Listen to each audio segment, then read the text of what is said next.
Dr. K.V. Prabhu, who is the Chairperson of the Plant Variety Protection Authority, Government of India. Dr. Renu Swarup, Secretary, Department of Biotechnology, Government of India. Along with us, Dr. Oliver King will give the overall view, what are all the things we have carried out in the foundation. And with this brief introduction, I hand over the podium to the chair. I am handing over the stage to you. All right. And yes, you can give your brief introduction about your this thing. He's a friend of ours, Professor Albert, and he's a renowned authority in the biochemistry, and he wears several hats. He is the Chancellor's Leadership Chair in Biochemistry and Biophysics for Science and Education in the University of California. I don't want to take much of your time by reading his biodata. Today, Google, by the moment you put the names, you will get the full details. With this brief introduction, I request you to start the session, sir. Thank you. It's a real pleasure to be here. Even though I didn't arrive till 2 a.m. this morning, I'm a little bit groggy, so I hope I can be coherent. This session, I'm really not an expert on agriculture. Almost everything I've learned from MS over the years, who I first met MS in 1998 when we were co-chairing a major World Bank study on the future of the CGIAR. We were co-chairing the half of it that had to do with science and strategy. MS, of course, was an expert on the CGIAR and everything involved, and I am a research scientist in cell biology, and I almost knew nothing about agriculture until that time with MS, and since that time I've been back here maybe 10 different times, visited his many projects, and I'm a great admirer of what he has done here. I was president of the U.S. National Academy of Sciences at the time, and I gave my next major address about the logic and importance of bringing science down to the real people, and that MS had set a great example on how you solve the problems of people who in need with science and technology. And so that's motivated me ever since, and tomorrow I'll give a little talk about some of the things that have come out of that. Well, today's session, as you know, is about biodiversity and its importance given the agricultural challenges that are going to be made even worse by climate change. As I just connected myself to the internet a few minutes ago, the first message that came over my phone was a message from CNN saying climate change will threaten the world's food supply in the next century. So this is now getting everybody's attention. So this session is very, very, very relevant. Obviously, we heard this morning about how difficult it is to be a farmer. You have to be incredibly intelligent, adaptable, risk-taking. I mean, and yet you don't really get paid well enough for it. So how we solve those problems is really critical.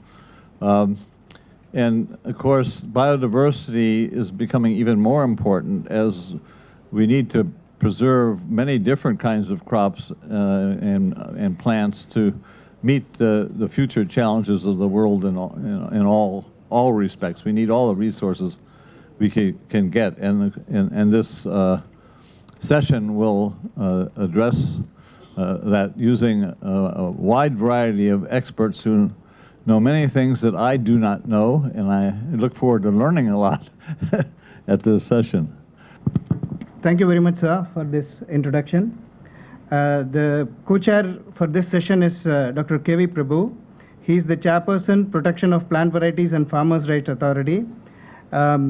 He's basically a plant breeder, and he's a fitting person to hold this.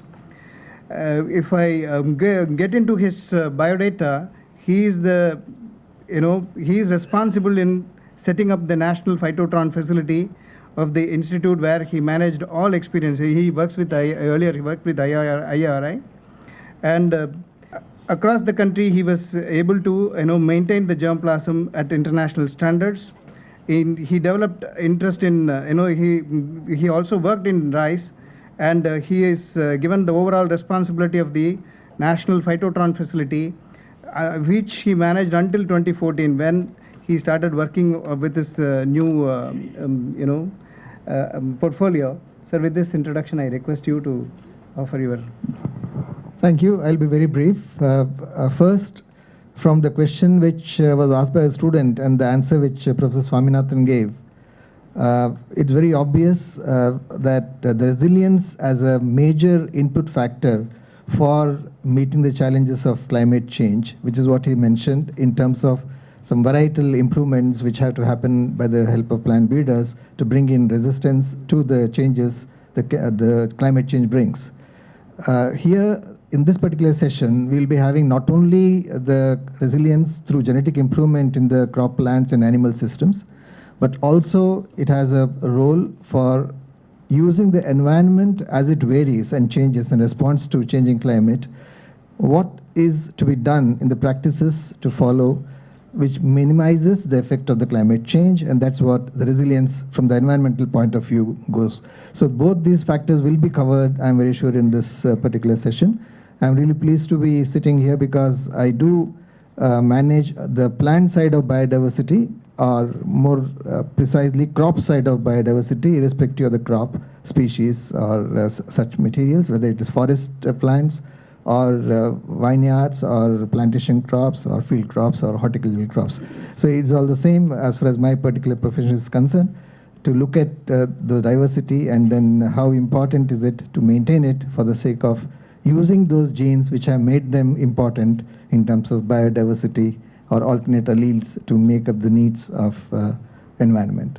So it is a session which will be for 3 hours. We'll try to finish in time. We are really happy that we have Renu Swarup also, who is a well-known personality in managing biotechnology right from its say onset in India. She has been persisting with the biotechnology department all along with Dr. Manju Sharma, and we are happy that she is here today. Although she would have missed some kind of some necessary inputs which would have come in the morning today, where her policy interventions were necessary for the nutrition part, which Dr. Swaminathan winner rounding up mentioned, that there's a policy dimension to be given for the nutrition related parts, where there was a factor for biotechnology also. That you missed, but you can always catch up with her. And now we start the session. I leave it to Dr. Hariharan to, yeah. The next speaker is Dr. Oliver King. He is from Foundation. In fact, he's a PhD with a biodiversity background. He joined us in 1996, and the past 22 years, he tirelessly worked in the conservation of millets from Collie Hills. Rest, I leave it to him. You hear from him and his experience. In the sense that will ensure continued conservation and use with the local communities. If you look at each box, there are so many issues, for continued conservation. First of all, let me say that the seed itself is an issue, now becoming very issue. And also, now we are talking about linking conservation with nutrition, linking conservation with sustainable livelihoods. So then it becomes a more complicated issue, particularly in the context of changing time. Dr. Nitya this morning, she was talking about time poverty. And we are expecting the local community, particularly the tribal community, to conserve, but they are also now engaged and also driven by various other factors, including migration, sharing of time within household. These are the critical issue. The conservation debate has to really take it on. Some of the best practices what we followed, I will just portray here. We have actually worked with the community, try to document the traditional knowledge, how it links with the local food security at the household level. This one slide will give us an example. This is one of the climate smart farming practices where people use mixed farming system. And it has got, there are about 5-6 species and it has got intragenetic variability as well. And this comes from the traditional domain. We have documented such practices wherever we work. And I would say that such a documentation is very, very pertinent for scientific evaluation that actually we are missing every day. Then linking with our ex situ conservation method, Foundation has a Sclerotia mugnosa gene bank linked with national NPBGR as well. The issue is that whenever this passport data along with the material linked with the national domain, and it is evaluated and used in science for further improvement. But whenever people need access, is there a possibility of taking such material back to the local community, particularly when we are talking about climate resilience and taking back the local material back to the community? Do we have such mechanism? So that also we have to think about it, really think about it. And recognizing the role of custodian farmers. Who are custodians?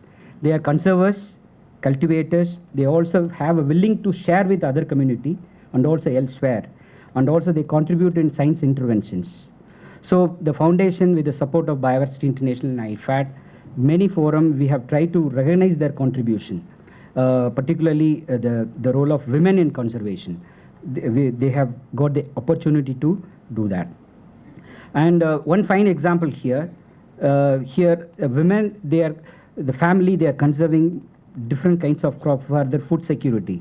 But if we look at it, how they use it, based on the duration of the crop, culinary preferences, and productivity preferences, and also adaptation preferences, the family, they conserve it. So when such ecosystem is conserved and the family is supported, we are really contributing to the conservation as well as climate resilience.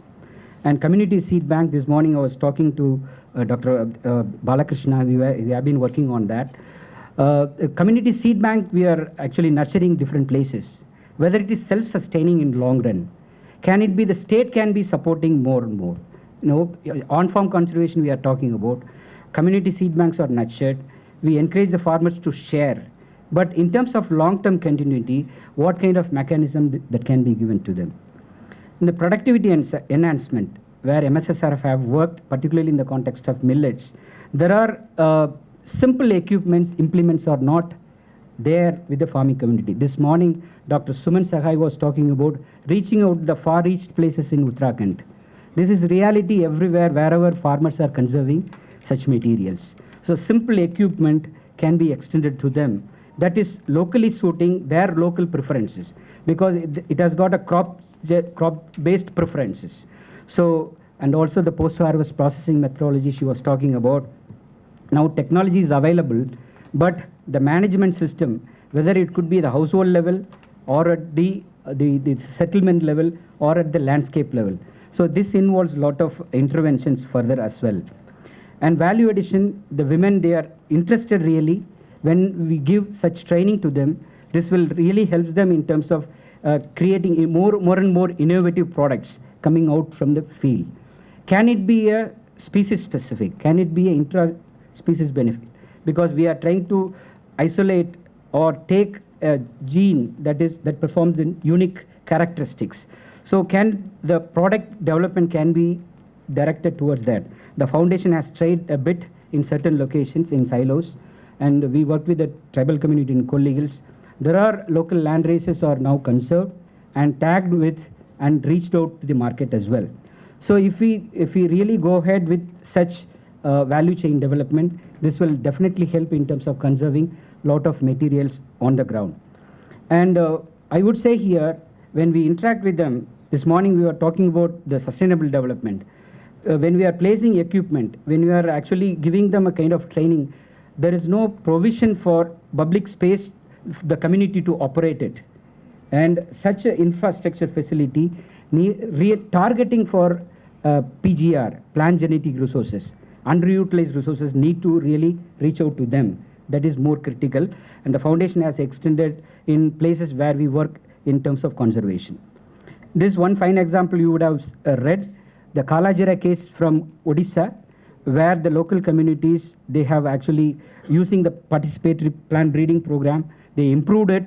It has also reached to NAFED, and it has, it has got, additional income for the local farming community. There are so many I heard, there are about 80 different kinds of material. Even today it is available on farm that has got unique traits. So such initiatives are required. And nutrition literacy is critical. When we work with them, we really see that there is a knowledge erosion. The knowledge transfer is not really happening. Now the education system is far away from the conservation based education program or environmental sensitive education program. So how that can be incorporated, that will ensure community based conservation on the ground. Unless we give that opportunity for the youth, particularly for the children at that level, the thinking about conserving in long run may not be possible. Then moving to the seed villages, alternative seed system, the foundation is working. We know about the mainstream the seed programs in the country, but why not alternative seed system, enabling the local community to come forward together and manage their local resources, identify the locally preferred material for their use. It could be culinary preferences or curative preferences or adaptation preferences, resilience based. So whether it can it be possible in that way, organizing them. And farm diversification, we talked about a lot this morning. Then foundation has intervened into that. Wherever possible, try to link it with nutrition garden program. We are not only talking about the nutri-dense plants. Wherever possible, the NUS crop, neglected and underutilized species, the forefathers, they have been eating. Can it be integrated with our nutrition garden or backyard garden or home garden and so on? That will help in terms of not only nutrition and also continued conservation. Then, foundation has helped the local community to recognize through the FAO's globally important agricultural heritage systems, and also in Kuttanad, where the below sea level farming system is going on, is there, maintained by the local community. At the landscape level, foundation is working and started documenting the traditional knowledge available with the local community, and ensure that how the traditional wisdom can be blended with the frontier technology wherever possible. That will ensure continued conservation. Just quickly, another 3 slides. The MSSBG garden is based in Wayanad, where the number of species you can look at here that help in terms of continued conservation of rare, endangered and threatened species, thanks to DST and DBT program for supporting that kind of initiative. And now the foundation is evolving, now people-based participatory conservation garden in Wayanad region as well. Similarly, we have one place in Biju Patnaik Medicinal Plant Garden it is a unique one where the tribal community themselves, they have identified the traditional knowledge and linked with medicinal practices. The garden is based on their local usufructs practices. Engaging youth is very, very critical. Stakeholder participation is very, very critical. And this can, over a period of time, foundation, maybe after 10 or 15 years later, we try to move towards, influencing policy. Foundation has actually instrumental for developing, we can proudly say, the Protection of Plant Variety Acts and Plant Variety and Format Rights Act and Biodiversity Act, and also the Food Security Act. If you look at the core of these 3 acts, we really try to link it with conservation, sustainable use, and equitable sharing of benefits. And foundation help also recognized by the government, and help the local communities in terms of recognizing them. And final slide, I conclude with this. Custodian farmers are very, very critical. They are aging, they are getting aged now. They should be recognized and rewarded. And nutrition sensitive agriculture linked with nutritive and underutilized species. This is now very, very critical. The Biodiversity International is now working on that, and also FAO is also working on that. So kind of consortium program that will help large number of species under this basket. Value chain development is very critical, supported by the government, I quote. And it should be community-based initiative. Of course, the targeted niche market can be lined up with that. And convergence with the state initiatives are very, very critical. Thank you very much. Thank you for that presentation. Now we're going to hear from the Secretary of the Department of Biotechnology, very important organization. It's a pleasure to have you here. I'll take 1 minute. Thank you, Oliver, for keeping the time. And now we will be hearing Dr. Renu Swarup, who is presently the Secretary, Department of Biotechnology, Government of India.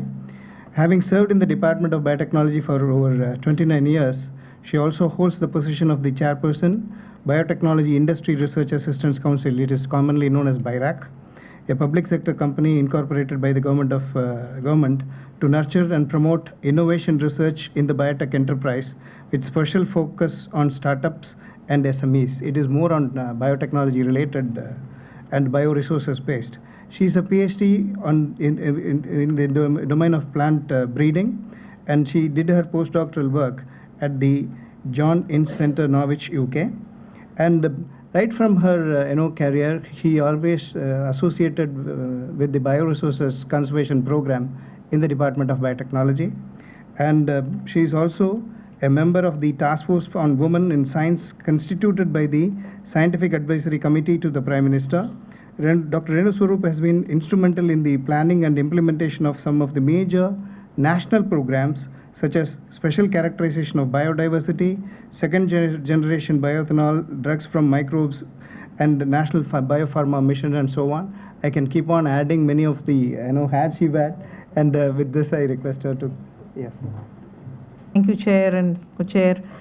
It's always a pleasure to be at the Foundation and to be part of not just events like this, but mainly because of the felicitation that we are doing to Professor Swaminathan.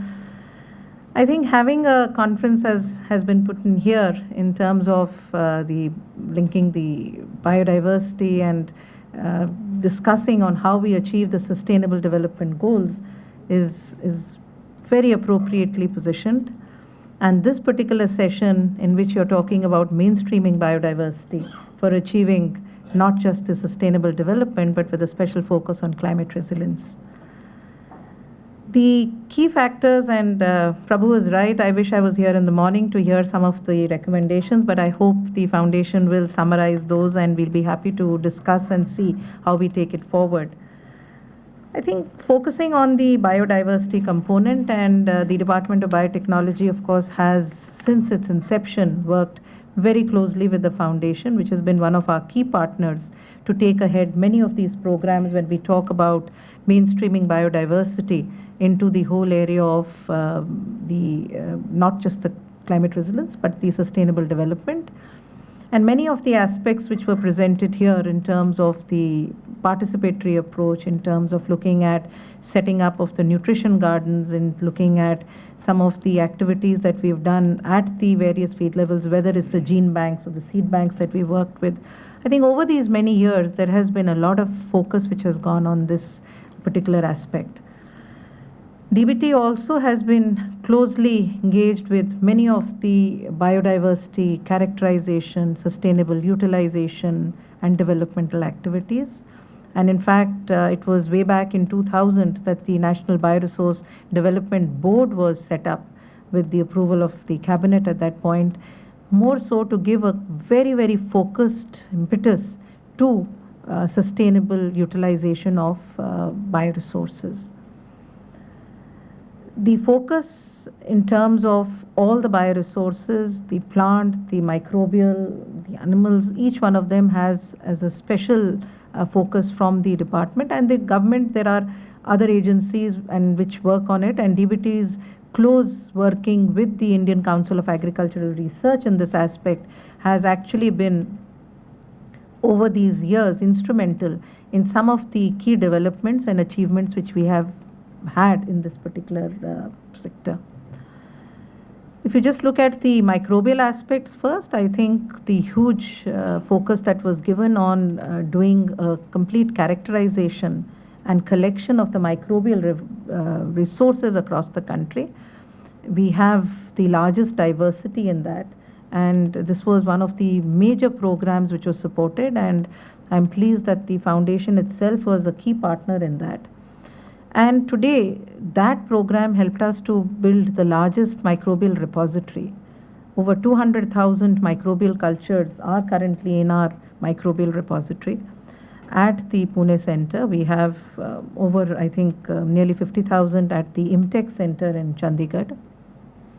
Similarly, the characterization which was done for the biodiversity across the country in terms of both ground level mapping and spatial level mapping, which was again a very huge initiative which DBT took with the Department of Space, with the university system. We had over 400 scientists associated in that. And today we have nearly 84% of the complete cover across the country mapped, which we don't, it's just not the spatial mapping, but there was a ground level mapping that was done, and it was led by many universities. For each region, we had separate the Western Ghats, the Eastern Ghats, the Northern Western Himalayas, and as I said, more than 400 scientists and students got associated in that program. There was also been an effort in terms of a lot of crop improvement activities that we've done. A whole program on bioprospecting of genes was launched, again looking at many different plants and looking at what really are those genes of interest. And again, the foundation was very closely associated in that program. And being able to identify, we had a lot of resource that was generated. All those genes which were, and I know that the foundation itself was working on some of the mangrove species, looking at identifying genes from the mangroves, identifying them, seeing how you could take them for crop improvement. We also have had a large number of programs related to capacity building, in which working at the community level, working with some of the communities, the tribal communities. You spoke about the tribal medicinal gene bank that has been there. In fact, that which we had set up in the Orissa region is now today the base for us to take up a major program on involving the tribal communities to do a complete nutritional mapping. And I wasn't there this morning when Soumya and the others discussed it, but I'm sure there would be a lot of inputs that we can give on this, in which we are now focusing a major program on looking at the tribal community health, nutrition and agriculture. So linking those together to see how it moves forward. And of course, the recent program that the foundation is spearheading, and in fact, when Dr. Soumya was the DG ICMR, that's when we conceived it, working with ICMR to set up these nutrition gardens in 4 regions across the country, and Orissa and Tamil Nadu and Maharashtra, where the local communities are being encouraged to be able to set up these nutrition gardens, not just in terms of bringing in the conservation aspects, but more so in bringing in the awareness aspect. And the third important component is linking it to the research efforts which will go to move forward. I think it's that last point that I would like to focus on and spend a little more time. And it was very correctly said at, I think, with the remark that was made, is that all this wonderful documentation, characterization, and repositories that we create, they actually have no value unless they get integrated with or get mainstreamed into programs which then look at them bringing out certain levels of improvement which go back to the communities from where we started this whole activity. I think it's that linkage which is important. We can talk about all the wonderful repositories that we've created and good achievements which have come from it in terms of improved varieties, in terms of improved things, but finally it's how do they get deployed into these actual settings where they need to be taken forward. I think that's really where the focus is currently, where we from the department are also focusing on, and it's important to engage with everyone to see that that gets a much larger focus.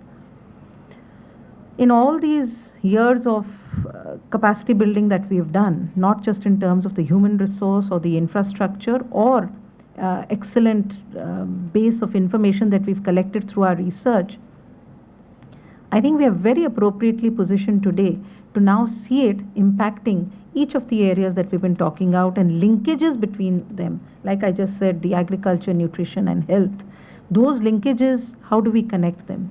Looking at the agriculture, biodiversity and climate change, looking at the climate resilience. So each one of them flowing into one of the sustainable development goals. So if you look at the sustainable development goals, as we say, each one of the areas that we touch upon actually directly gets linked to one of the sustainable development goals. I think it's those linkages that we need to strengthen now through various programs that we take forward in terms of collaboration, in terms of our various initiatives that we take forward. DBT, as I said, is now trying to put a lot of focus on this. So while we do have a major focus going on our human resource capacity building, our other vertical that we are focusing on is trying to see new science, our discovery, and trying to put in new technology developments which can impact or accelerate the pace of this deployment that we take forward. The third major component is actually trying to see how many of these results that we've got get deployed and translated into action on the field level. One such initiative that we have just launched, and we have also announced a scale-up of this, is the Biotech Kisan Hubs that we are setting up.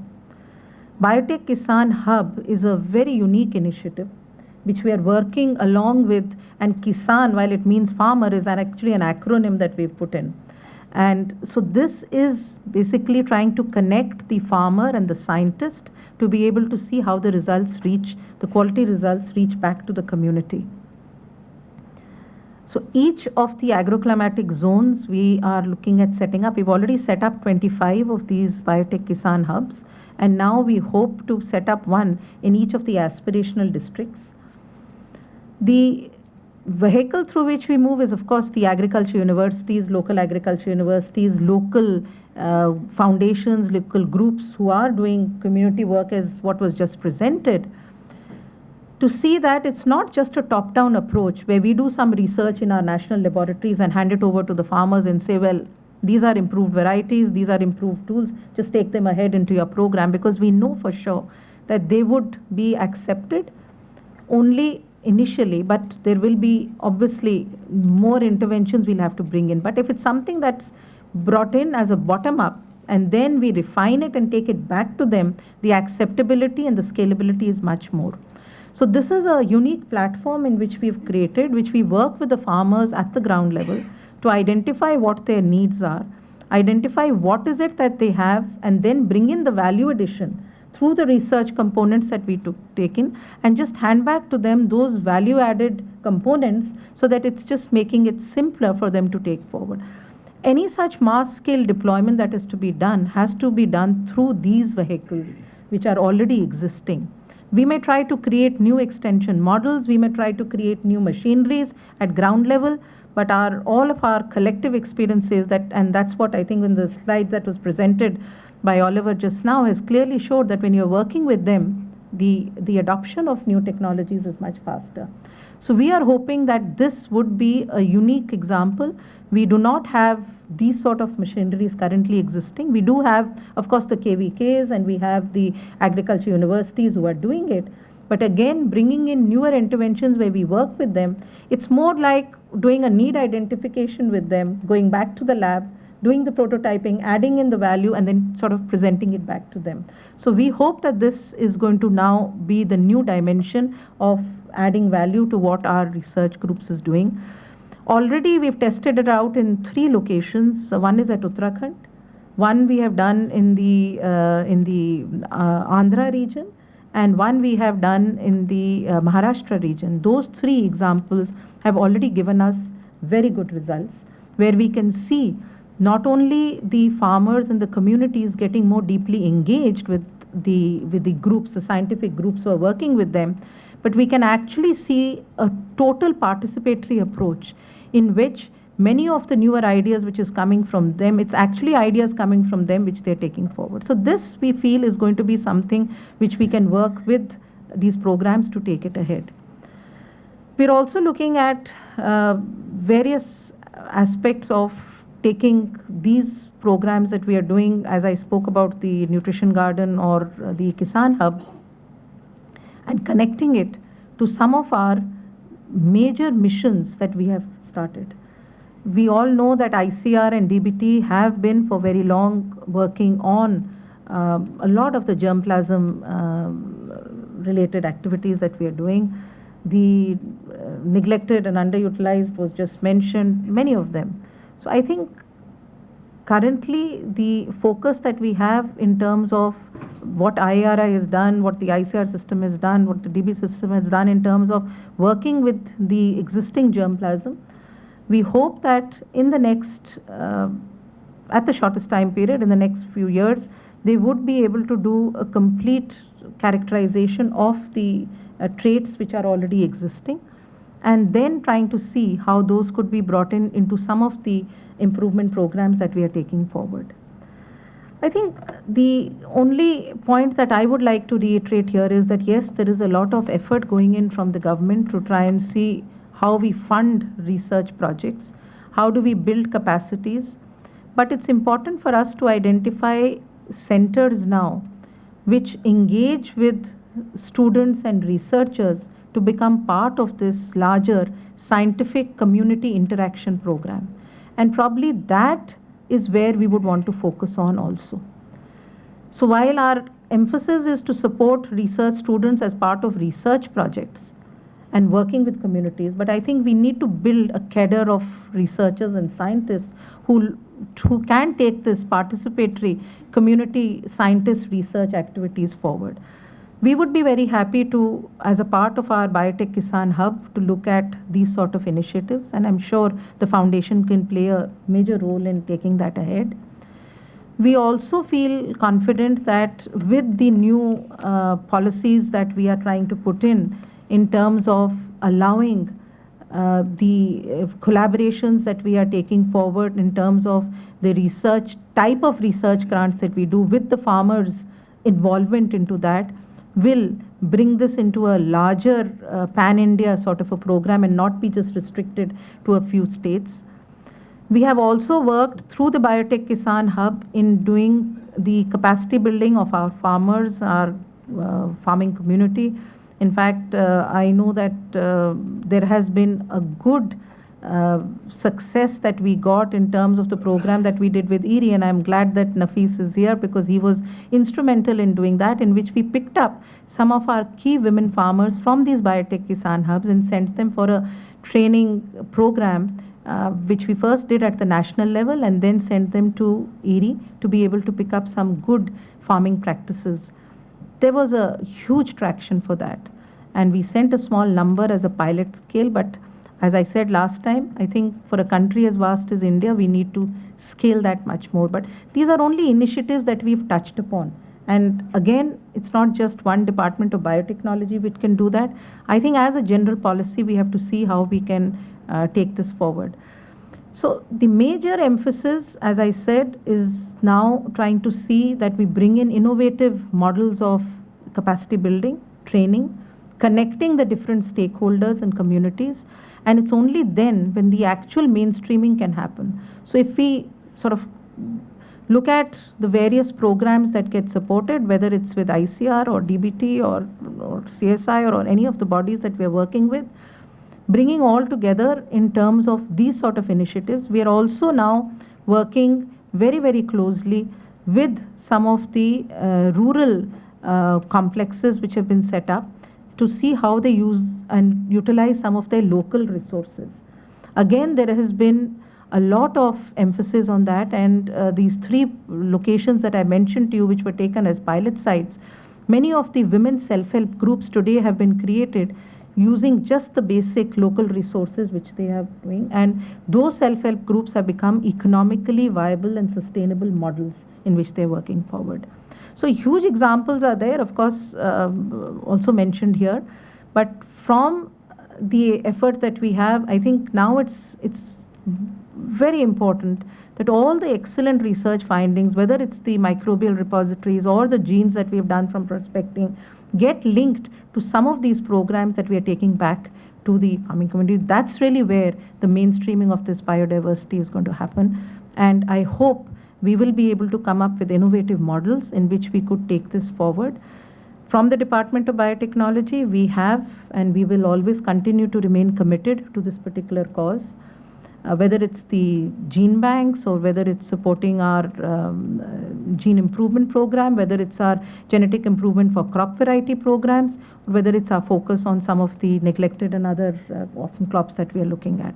So I would just like to conclude by saying that I wish I could have been here for longer and stay through the entire proceedings, but I just wanted to come here to, of course, as I said, be part of this wonderful event, but more so always also to convey to you that this is an area which the department is totally committed on through the various activities that we do, and we would be very happy to stay connected with it across each of the components that you would be able to recommend, whether it's microbial, plant, animals, or our forestry and other resources that we can look at innovative models that we can take forward. So good luck, and I hope to get from you a good set of recommendations which we can then develop an action plan and see how we link it for direct impact on the sustainable goals from health, agriculture, nutrition, and all components of it. Thank you very much.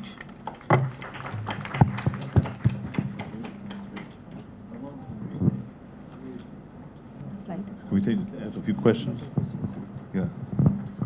That was a wonderful talk, and there's a lot to say about that. I really appreciate the intention to connect the best of your universities and research institutes to the farmer knowledge and the farmer needs. And tomorrow I'll talk about how we're trying to do some of that specifically for our education system in the United States. It's very analogous to what your farmers, we have teachers, nobody's paying attention to them, and yet their needs are really important for improving education. So I commend you on these new ideas. So are there a few questions from the audience before she has to leave? Yes, so thank you very much, Dr. Renu, for a really enlightening and inspiring presentation.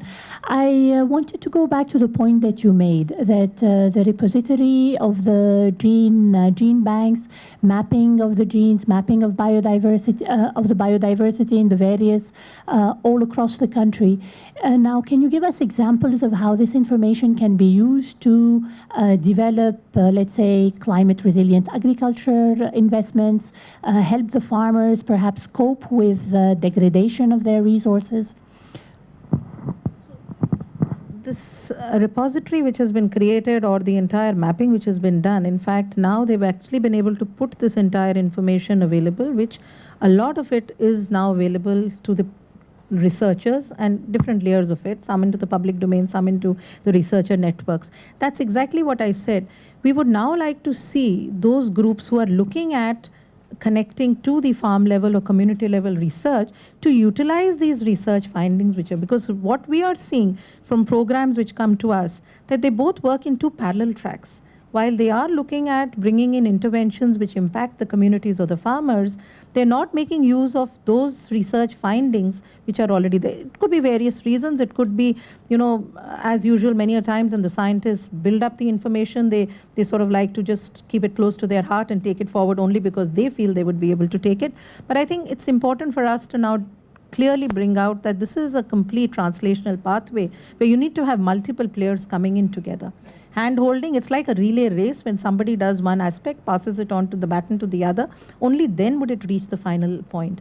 And I think that currently is missing, or it's may not be missing, but it's not to the extent at which we would want it to be.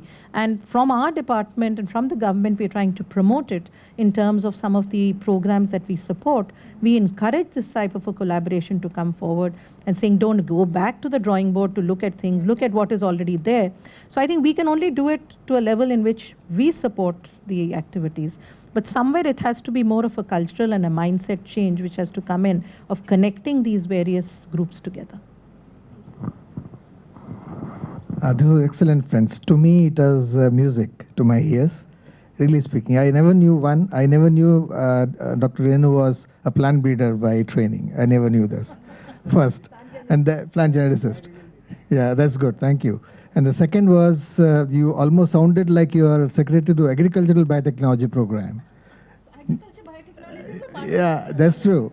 So that focus was very clear, and the way you put together the entire gamut of activities that you would like to convert converge on, from biodiversity to the latest developments in developing varieties and taking it forward, or animal sciences too, was very revealing. And thank you very much that we are now in a very good, I think, probable system arrangement with you in place. I believe Dr. Mahapatra, now I would say Mahapatra should have been here to listen to you, because many things which you said here were actually the conversation points among us and agricultural scientists, where we feel that the biotechnology should have been supporting this, or ICR should have been talking to biotechnology on this, things of this kind, which you know made so simple. Yeah, I know, yeah. My question is not directly related to the talk that you delivered right now, but it is related to the session that we had in the morning where Dr. Mohapatra talked about, he gave us some figures on sugar production in India. And being a nutrition researcher and knowing safely that sugar is almost a nutrient which we can live without. So what is your take on that? Why is there a growing impetus on sugar production, a simple sugar production? Be correct for me to respond to what Mahapatra said this morning, because I don't know what are the aspects he said. So I should have been here to then be able to put my response to it. But I think that's, of course, more of a larger policy issue, when it probably, if they're giving an impetus on one particular aspect, it's not at the cost of another. So I'm sure that's really what the policy they would have been doing, to see and understand what really the focus is going to be. So it's not, bringing down one and taking up the other. It's maintaining a balance, because probably a balance is really what is required. So the focus has to be on a number of them. So I think that's I really do not know the context in which it was said, but my personal take on it is that you cannot bring down your focus on one and then take up the other. There has to be a rational, and there is a lot of rational thinking that goes behind the prioritization which is done in terms of what needs to be enhanced, because it's not just the nutrition factor that is considered, it's the whole supply chain, it's the whole economics behind it. So everything gets covered when you look at a prioritization of that aspect, right? Very nice. I think, yeah, you must leave now, yeah. Well, thank you. I know you have to leave, and we very much appreciate the effort that you took to get here. Thank you. Thank you, Prabhu. Okay. All right, we're moving on. Dr. Omar. It's my pleasant duty to introduce the next speaker. Ms. Omar is currently the IFAD country representative in India. She is an agricultural economist and has been working in the field of agriculture and rural development since 1992. At the start of her career, she worked with the agricultural extension workers and social workers to improve their communication and organization skills. Her work on gender mainstreaming paved the way to stronger involvement in the decision and supervision of projects and programs. Prior to joining IFAD, she worked in the Kuwait Institute of Scientific Research as research assistant in the Center for Development Services in Egypt as training and technical assistance manager. She joined IFAD in 2001, and since then she has participated in the management of country programs focusing on natural resources management, community development, and rural finance as means to alleviate rural poverty and foster social equity in countries as diverse as several countries are listed here. And with this brief introduction, I request you, ma'am, to come and give your speech. Good afternoon to all, and it's my pleasure it's an honor to be here today on this important occasion, and wishing also MSSRF a happy 30th anniversary, and Professor Swaminathan also a happy 94th anniversary. I would like to perhaps what I would be discussing today is not very different from what we have heard since this morning. The topic of my presentation is to address aspects of biodiversity for food, nutrition, health, and climate resilience. I believe since yesterday and today especially, the various discussions have really illustrated how far we have reached in terms of the system thinking around biodiversity and its role in healthier diets as well as healthier environments. So perhaps we've seen today so far what we have achieved. I would like to take you back 20 years ago, because sometimes the perspective from the past gives us a better understanding of how far we have come. And then and we'll do that through a video which really presents how the topics of biodiversity, food, nutrition, health and climate resilience all came together in 2001, since 2001, whereby Biodiversity and MSSRF were working closely in terms of mapping, characterizing underutilized and neglected crops, especially millets. And this work has then led to the development of the value chains of millets to the main achievements that we have today. So if we may please run the video. So, and it has a very apt title. It's called Millet's Madness. It's late afternoon, and people in Kali Hills in southern India have just a few more hours to finish cooking for tomorrow's food festival. All their recipes have one thing in common. They are made from minor millets. These 6 species of millet used to be the staple here, but in the last 5 decades, almost half of their cultivation in India has been replaced with more lucrative cash crops and government-subsidized rice, resulting in a major change in people's diets. Farmer Malaga Saringan noticed a difference when her family stopped eating millet. Millet has more nutrients like calcium, and by eating the rice, we lost our energy. We are working in the field, so we need these nutrients. Nowadays, people are eating rice, so they are working much less. In fact, nutrition is a major concern for India, which is home to a third of the world's malnourished children.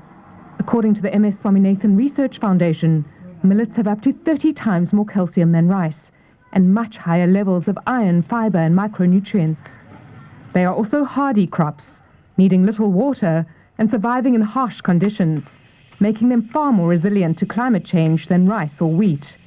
So with the support of the UN's International Fund for Agricultural Development, or IFAD, the foundation has been encouraging people to return to millet production. It is good for your health, it is good for your agriculture, it's good for income, and it's good for India's national food security. But is this enough to convince people to return to a crop they virtually abandoned? Well, the foundation realized they first needed to understand why farmers turned to other crops. So in the early 90s, working with Biodiversity International, with funding from IFAD and the European Commission, they met with farmer groups to find solutions to their problems. It starts with availability of quality seeds. So introduction of seed sharing and linking with community-based seed banks was the first step we took. So in Malaga's village, the women farmers formed a group to collect, conserve and share their seeds. And combined with training in different farming methods, like planting in rows, their yields have increased by about 30%. But bigger yields mean more processing. And another challenge the project faced was that the manual pounding of the millet deterred a lot of the women. It used to take 1 hour to pound each kilogram of millet.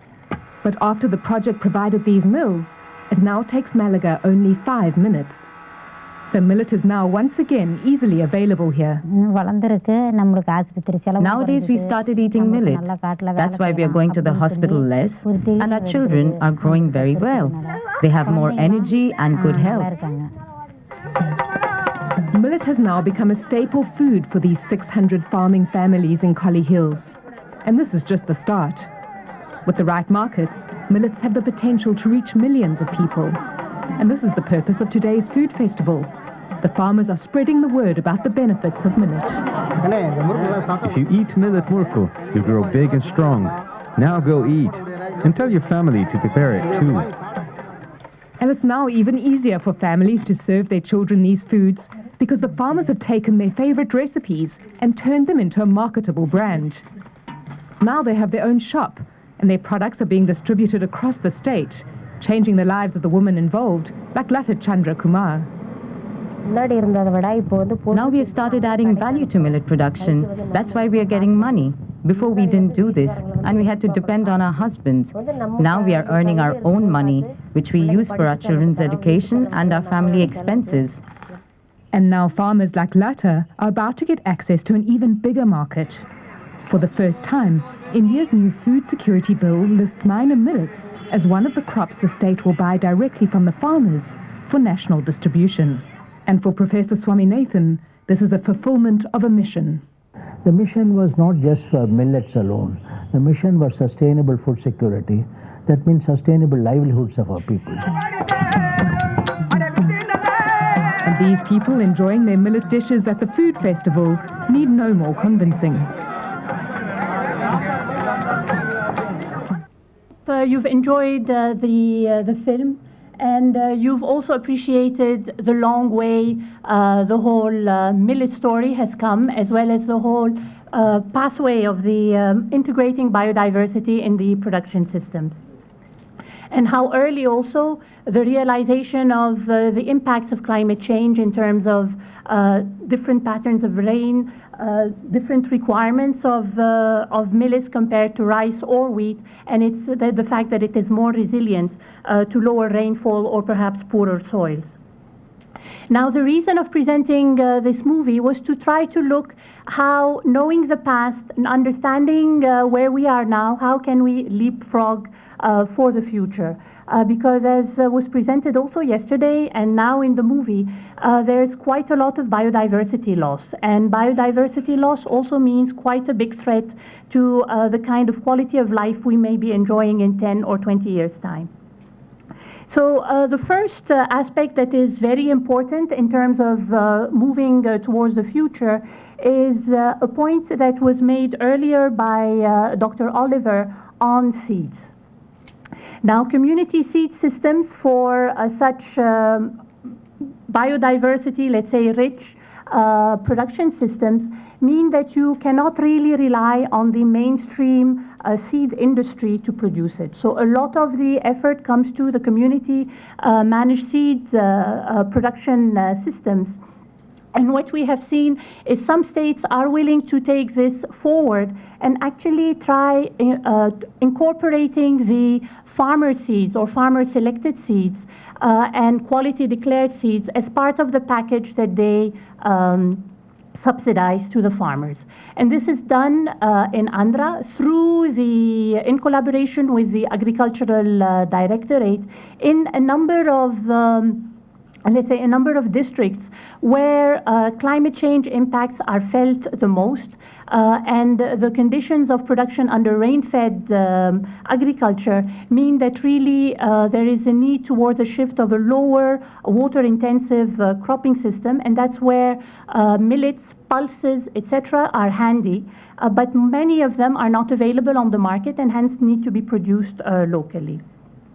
So the important thing to see is with these, with farmer seeds or quality declared seeds going into the seed subsidy system, whether this can also be sustained beyond a pilot initiative and be expanded across the country.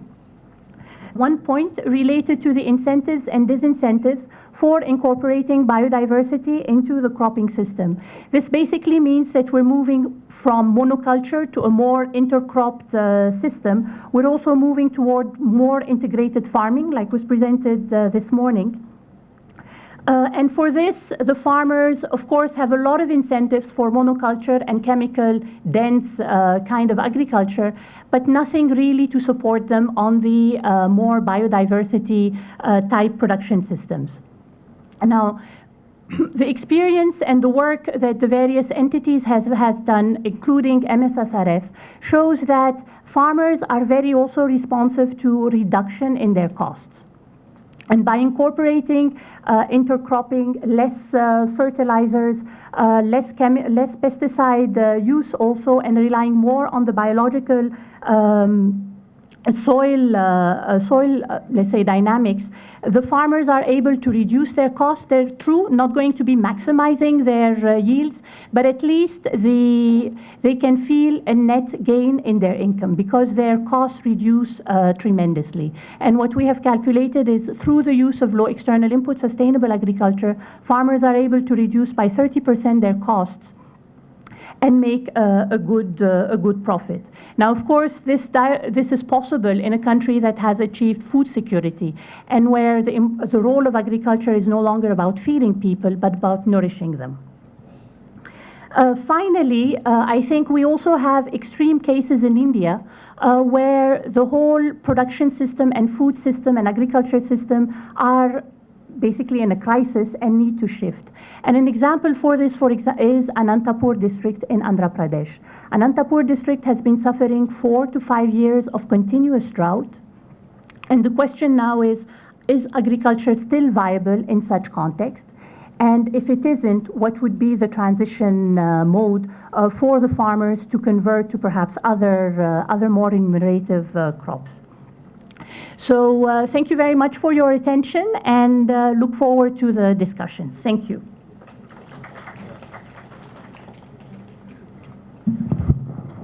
Thank you, Rasha. It was a very good presentation. You looked almost clearly oriented to the local problems which the farmers have been facing in terms of connecting to diversity and the crop-based diversity, basically.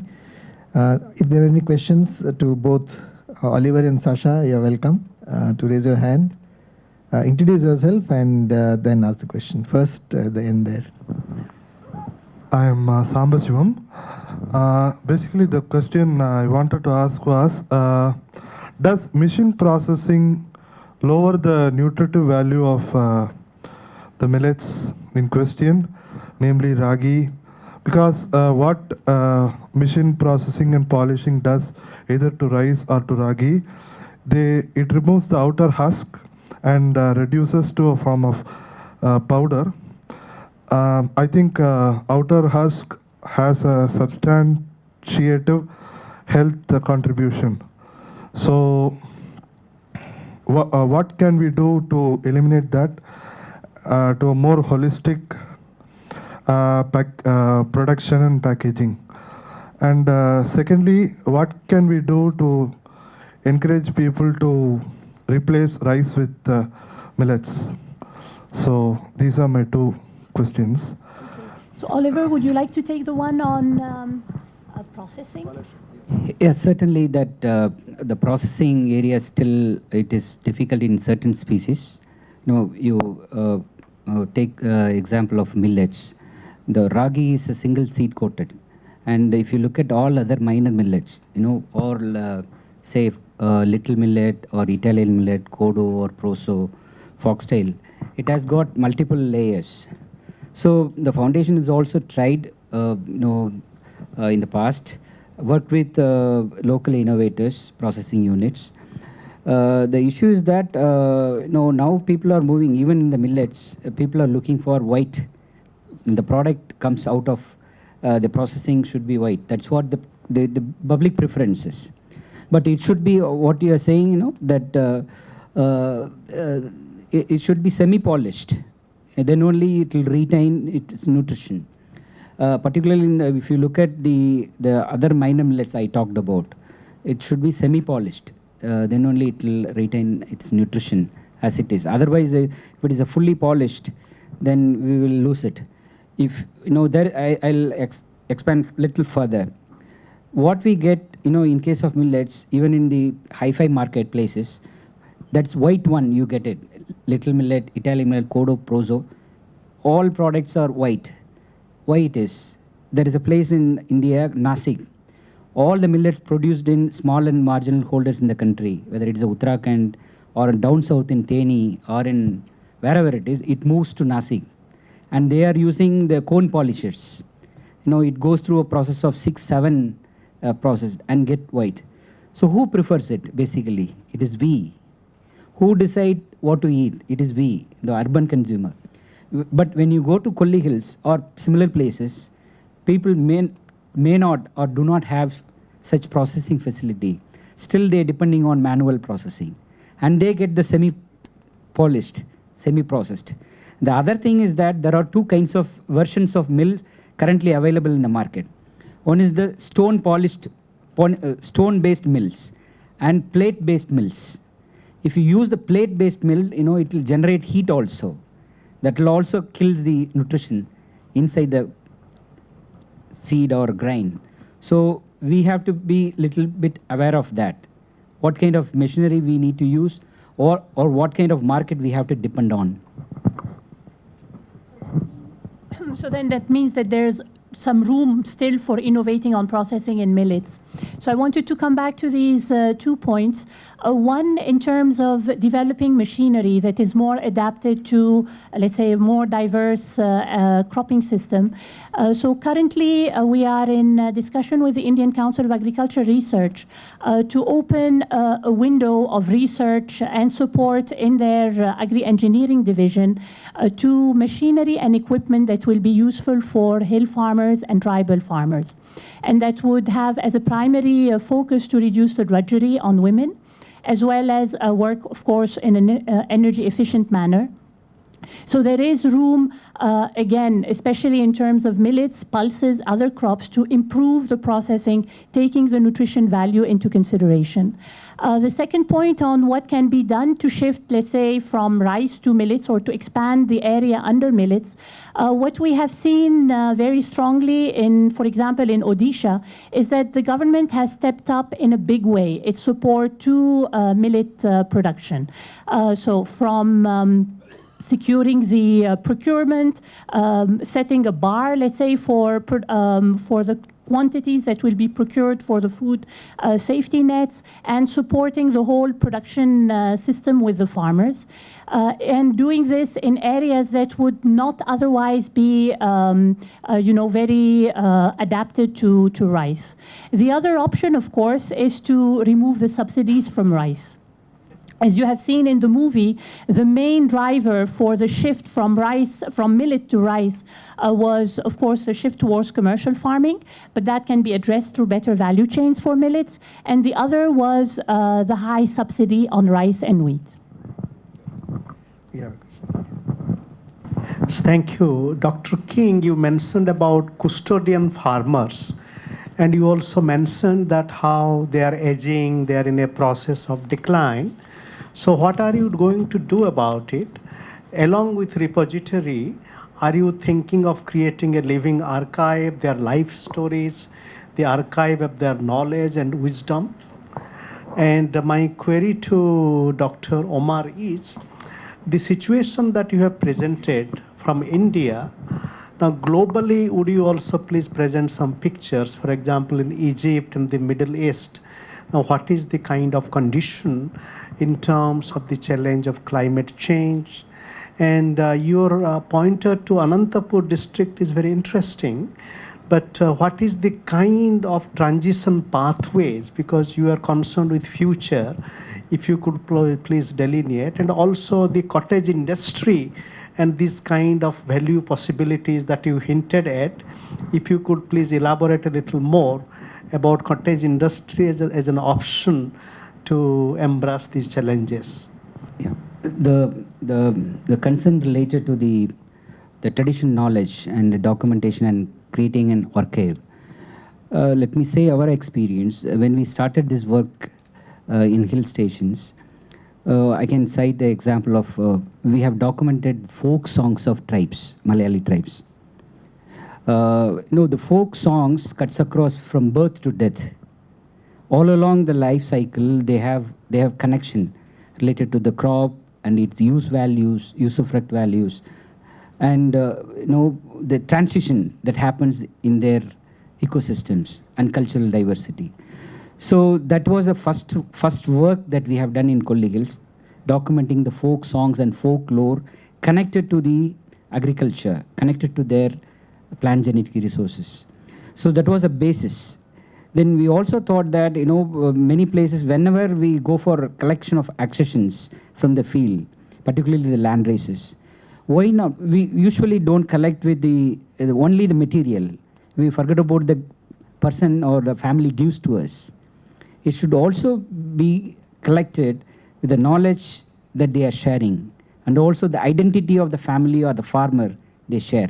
So if you see the Scarasia mugnosa gene bank, where we have all that collection, and we shared the copy to the National Gene Bank, it has got the passport data, it has got all that value, the person who has given and the knowledge he shared. So this is another way of documenting it, and also it leaves back, if there is a benefit emanating out of that processes, whether it is a plant improvement processes or genetic related science advancement processes, there is a possibility of getting the benefits back to the community. So there is an interconnection between the cultural diversity and the research and the innovation. So Foundation had tried, and we have set certain models and given away to other partners as well. We shared this. Resources and prime land. Within these, within African countries, the focus would be a lot on expanding irrigation. Working on water harvesting in a big way. Working also on expanding small-scale irrigation, because our resources do not really allow for large-scale irrigation. And at the same time, the water resources available may not be captured to, may not be able to go for bigger systems. Encouraging also water use efficiency. And of introducing crops that are higher value but would require less water. So for example, in Africa, interestingly enough, we would not have a lot of programs supporting rice production. It may have been the case during earlier days when there was a larger focus on food security, but currently there is a larger focus on making agriculture remunerative and sustainable. And the whole aspect of water balance is becoming much more of prime concern.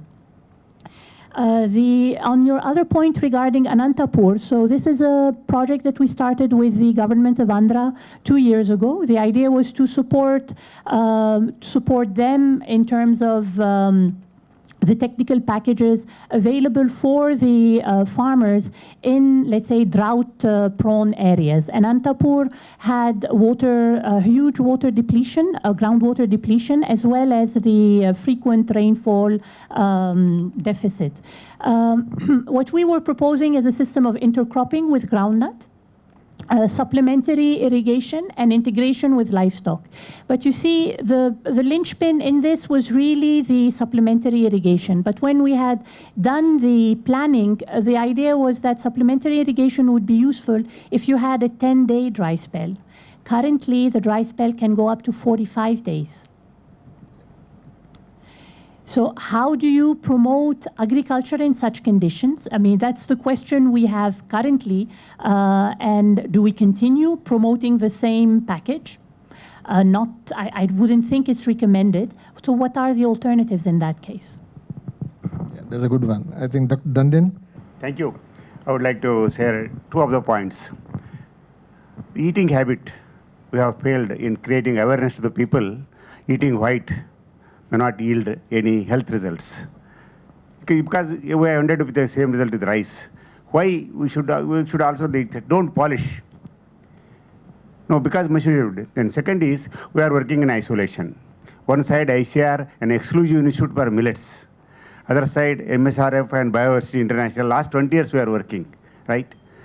And then if we synergize the information, the research findings, and also the farmers' traditional practices, probably the answer of nutrition erosion by polishing or processing may get. Because by being a millet grower, being a millet consumer, and being a millet researcher, what we found is all the millets may not have a same process of this one, as Dr. Alleviating has told, because there is a husk, especially the kodo millet. It requires a very, very rigorous type of this one, because the husk is so called. That's why we call it as the podding type. Now it's not amenable for that. So there is a need to develop some traditional based knowledge oriented processing systems wherein the nutritive value is not eroded. That is number one. Second thing is the consumer awareness is more important. Why means millets, when you compare the other crops, economically sustainability is not achieved. We have, except sorghum or to some extent the bajra, all other millets yield less in spite of a supplementary irrigation, because the research what we have done so far, not on this one crop improvement, Dr. Prabhu is there and all other things there, some more crop improvement research with the use of the biotechnology tools is required, how best we can enhance. At least now more than 6-7 quintals the yield is not coming up. How to enhance the yield so that it becomes sustainable economically to the farmer. These are my few points and comments. Thank you. Yeah, these are comments only. I don't think there is any answer required. Yeah, good. So if you approve, then we'll break for tea, then come back. Yes, break, yeah. All right, we're actually on schedule. I'm very surprised. Well, thank you. It's been a very interesting session. Thank all the speakers. By that time, may I request Dr. N.K. Krishnakumar, Dr. Anindya Chatterjee, and Dr. Longwa, the speakers for the first session, to come on to the stage so that we can start the session without any delay. Thank you. Well, welcome back. We have subsection 1, and we're going to change the order slightly. Dr. Chatterjee is going to present first. I have a pleasure in introducing him. Dr. Anindya Chatterjee is the Regional Director Asia based in New Delhi, India. He has provided leadership. Dr. Anindya Chatterjee is the Regional Director IDRC Asia based in New Delhi. He has provided leadership in research, research management, policy, and program development in the area of global health and development. Dr. Chatterjee formerly worked internationally with the United Nations development agencies and closely involved with national programs in several countries in Asia, Africa, and in the Middle East. A graduate of the Calcutta Medical College and Hospital, he also holds a doctorate in psychiatry from University College of Medicine in India and postdoctoral training in anthropology and public health at both the University of Calcutta and UCLA School of Public Health. Dr. Chatterjee is the author of several articles, monographs, and books on such topics as HIV/AIDS prevention in Asia and so on. With this brief introduction, I request Dr. Chatterjee to. Thank you, chairs, colleagues at the dais, friends, colleagues, ladies, gentlemen. Great pleasure to be here today. You know, we at International Development Research Center is completing our 50th year next year, and you know, our association with the foundation has been for the last 28 years. Our first project on model integrated coastal ecosystem dates 28 years back, and since then we have worked with the foundation on a number of projects: Telecenter Academy, strengthening resilience of communities after tsunami, working on millets, and so forth. In fact, one of our former vice president, Dr. Joseph Halsey, was based here as a fellow for over a decade, who later received Padma Shri Award, the highest civilian award in India. So the last project that we jointly implemented with the foundation was a project on alleviating poverty and malnutrition in agrobiodiversity hotspots.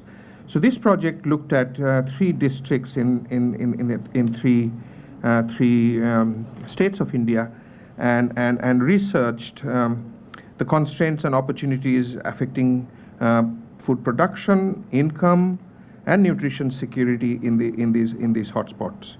And these locations were Koli Hills in Tamil Nadu, Wayanad in Kerala, and Jaipur in Odisha. Quite some interesting lessons had come out of that recently concluded project. And this project was also part of a family of projects, large research initiative that we implemented in collaboration with the Government of Canada, called Canadian International Food Security Research Fund. And this project was over 5 years, hundreds of millions of dollars, 24 countries, looking specifically at bringing together a research consortia, looking at testing food security interventions, looking at issues of women farmers, and obviously, you can imagine MSSRF was a very important part of that global project, Asia-Africa project, and had fostered collaboration with University of Alberta. I'm not going to technical details that came out of that large projects. It's in our website, and there are a number of summaries available, quick read, easy to read, and important lesson. Another project of ours looked at climate change. Another large project looked at glacial melt, semi-arid regions, deltas in India, another consortia, and that looked at collected more granular data in these hotspots, looked at adaptation measures that populations are already undertaking or things that are already happening, and implications of that. And that project was called Climate Change Adaptation Research in Asia and Africa. And there, two big points. One was that, climate change is happening much faster than we ever thought. Himalayan glacier being one of them, a case in point. And secondly, that the challenge for us is to generate knowledge much faster so that we are able to respond. If you're developing insights 5 years later, ex post facto, that's not going to help us to be ahead of the curve. So so now what we're trying to do now in this phase is to bring together our agriculture, food security, biodiversity program, and the climate change program together, and to build research agendas and teams and research questions that will jointly explore these two different streams of work that we have supported in the past. So that's the direction for us. And secondly, partnership with MSSRF and I'm reading out a publication of the foundation where we reflected on what a partnership should be, and it talks about a partnership should be determined evaluated by attainment of its immediate objectives, the quality of collaboration experience itself, the realization of multiplier effect of projects and program interventions resulting in additional benefits. It should also have learning events. It should also consider learning events as an opportunity, display high levels of energy and enthusiasm, share information, have a clear shared purpose and direction, and encourage flexibility and creativity. It's an old document, but I think it summarizes what a partnership is all about. And I think in terms of our ability to jointly pursue much more complex multidisciplinary research agendas in real time will require partnerships, and all these elements in that partnership will be very, very relevant, because we'll have to pursue technological innovations, interventions or implementation innovations where farming communities are central, as well as business innovations at the same time. And moving all these pieces together is not an easy task, and nobody can do it alone. We spoke about the issue of food policies and so forth in the morning, and certainly agricultural incentives and disincentives alone will not be good enough. And wider national policies will be as important as to deal with the problem.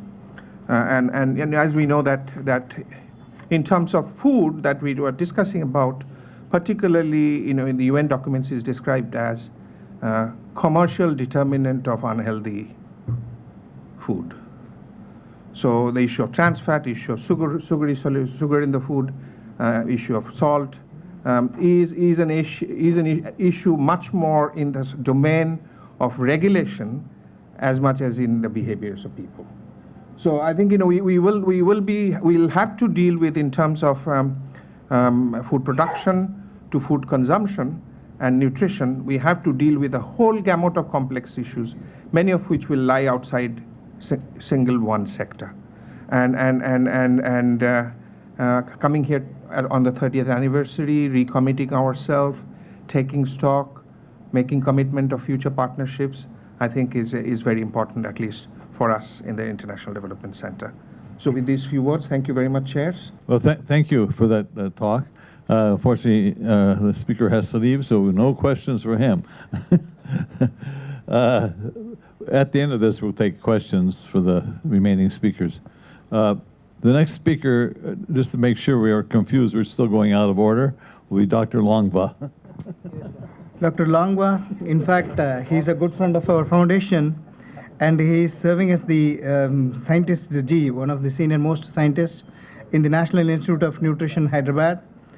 He's a member of IUNS Task Force on Indigenous Foods and Nutrition, as well as IUN's Task Force on Food Composition. His interest is biodiversity in foods and its links to agriculture and horticulture products to help combat the rising chronic degenerative diseases, micronutrient deficiencies, and malnutrition, especially in the developing countries. With this introduction, I request Dr. Longwa to address us. Thank you. Thank you, chairs, ladies and gentlemen. I want to talk to you today about the mainstreaming indigenous foods. Yeah. Perspective from Northeast India. You know, the global food production continues to grow to meet the demand of rising populations and incomes. Earlier, when the indigenous foods and traditional crops that makes up the food system around the world has now shrunk, and it is replaced by a few crops. Out of more than 5,000 food that has been recorded for as food that is used by human, only 3, rice, wheat, and maize, gives 50% of the plant foods that the world desires. And 12 plants, along with 5 animals, supply 75% of the food that the world requires. The Global Panel on Agriculture and Food System for Nutrition lists poor diet as the world #1 health risk. From the agriculture system that produces the food today has led to the simplification of diet and to the various nutritional problems that is prevalent around the world. If you look at the malnutrition, you see 10% of the world population are hungry or undernourished. Then you see the obese people and also the micronutrient challenges that is very huge. Over 2 billion people around the world suffer from hidden hunger or the micronutrient disease, of which iron is the most chronic one. How do we overcome this? Biodiversity that contributes directly to the food and nutrition security and well-being by providing a variety of plants and animal foods from domesticated and wild sources. But despite the growing evidence of biodiversity's key role in food and nutrition, the diversity of production is dwindling. In Northeast India is one of the regions that falls under the 2 biodiversity hotspots of the country. Over 200 indigenous people live in that region alone. Each tribe sources food from within the environment. And over a period of many years, perhaps through trial and error, they have got a food basket that is very huge and large. For example, the food count in one tribe can be as high as 614, as you can see from the graph that I have presented here of the Chancellor tribe. Most of this, maximum number of this diversity also comes from the rice and the cereals. If you look at the indigenous food system, you see the diversity of cereals. You see the rice, you see the millets, you see the maize, and you also see the job steers. This is very rich in protein. Rice contains about 8% protein, whereas job steers contain 16% protein. And it is also a rich source of fat that contains about 6%. This is also a cereal that has the protein quality as good as rice. But you know, among the cereals, the protein quality, the best is the rice, followed by this, and the rest, other, you know, the wheat and the millet and other things follows. Now, you see the variety of rice that is available in Northeast. And it is said that there are 10,000 rice land races in Northeast alone. Where does this food come from in the Northeast? Northeast, the terrains does not allow the major agriculture system to come in. So most of the people, their practices the shifting cultivation, that is Jhum cultivation, because of the terrains. In Assam, maybe in Tripura, and in Manipur, in the plains, you have the paddy fields. Otherwise, all the cereals are also grown in the shifting cultivation. If you look at the left side of that slide, you see the shifting cultivation. The cereals, more than hundreds are there. Vegetables, 56. Green leafy vegetable, 26. Tubers, 14. Oilseed, 3. And spices, 12. So you see the variety of food, the diversity of food that is grown in one farming system called the shifting system. Shifting system is also actually not a recognized farming system. But the Niti Aayog has mentioned recently that it should come as one of the recognized farming system in the country, because this is what is practiced in Northeast. In majority of the states, the food comes only from the shifting cultivation. So but government policy also states to dissuade the people from shifting cultivation because of the agroecological problems that it gives. Now, when you do this, when you do not go for the shifting cultivation, you are dependent on the government or some other labor force to get your food. But not only that, the diversity of food is coming down because the cultivation has come down in the recent years. You also see the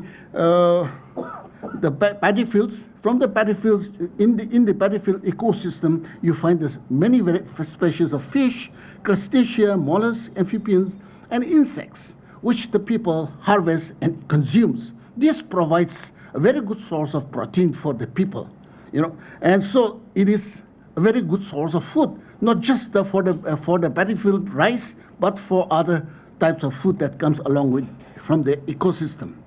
Now, wild food is another food that has been giving food security to the indigenous people of Northeast India. This food is free. You only need the knowledge to identify the plant, to collect it, and how to use it, where to use it. Now, there are hundreds and thousands of varieties of wild food that are used. If you look at the, the slide here with the mushrooms, you see the little girl, and the mushroom as big as the little girl. I don't think any one of you has seen mushroom as big as that, and nobody has eaten mushroom like that. But mushroom actually provides a very good source of protein as well as minerals. So, and you see the varieties of the wild fruits that comes. Wild fruits will not just give you the vitamins, but it also enhances the mineral bioavailability. So you have the green leafy vegetables, you have the spices, you have variety of food that is collected from the forest, and that comes free.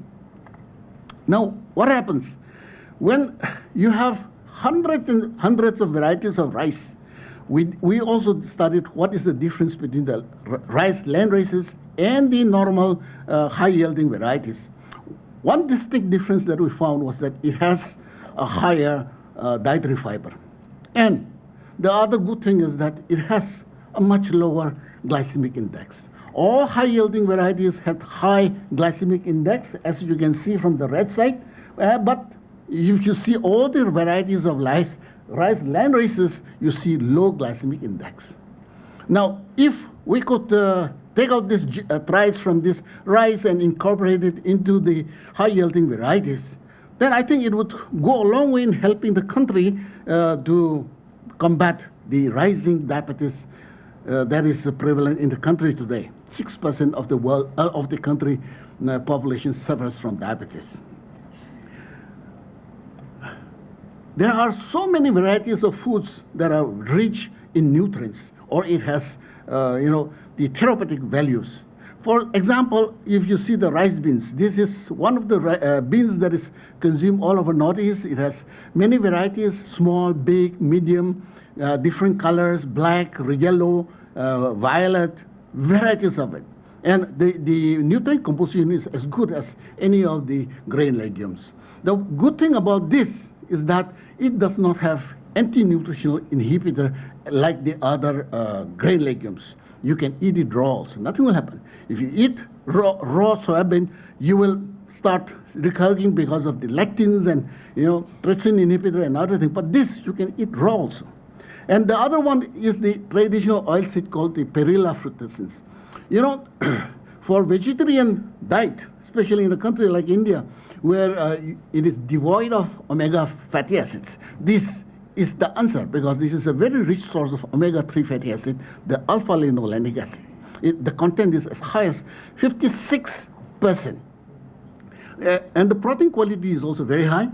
Then you have another, for example, the tree beans. Tree beans, this being a leguminous tree, it fixes nitrogen to the soil, then it gives you the food as a beans, and it also gives you timber. At the end of the day, you can cut the timber and use the timber. Insects also provides a variety of insects that are consumed, that is rich in minerals, rich in protein, rich in fat. And the fat, again, here the Northeast people get the fat that about 25% is alpha-linolenic acid. Now, when you have such rich sources of indigenous underutilized foods, why should it not be mainstreamed into the national food system? If you look at the nutritional status of children and adults in Northeast India, you see there's a clear, distinct difference. This is NFHS 4, which I have taken. You see the all India, that is in red, and the rest, if you look at the BMI of adults in Northeast, you see in the low BMI, less than 18.5. In India, it is 22.9, but whereas in Northeast, everything is below 10. And you have more of the normal, that is 18.5 to 25. So also, if you look at the children under nutrition, stunting, you see stunting at 38.4 for the national average, but for the Northeast, it is in the 20s. This is what the country is aiming at. Beyond Ocean, we want to bring the national level in the 20s. But Northeast has already achieved this. If you look at anemia, again, anemia prevalence is much, much lower in the Northeast states than the rest of the country.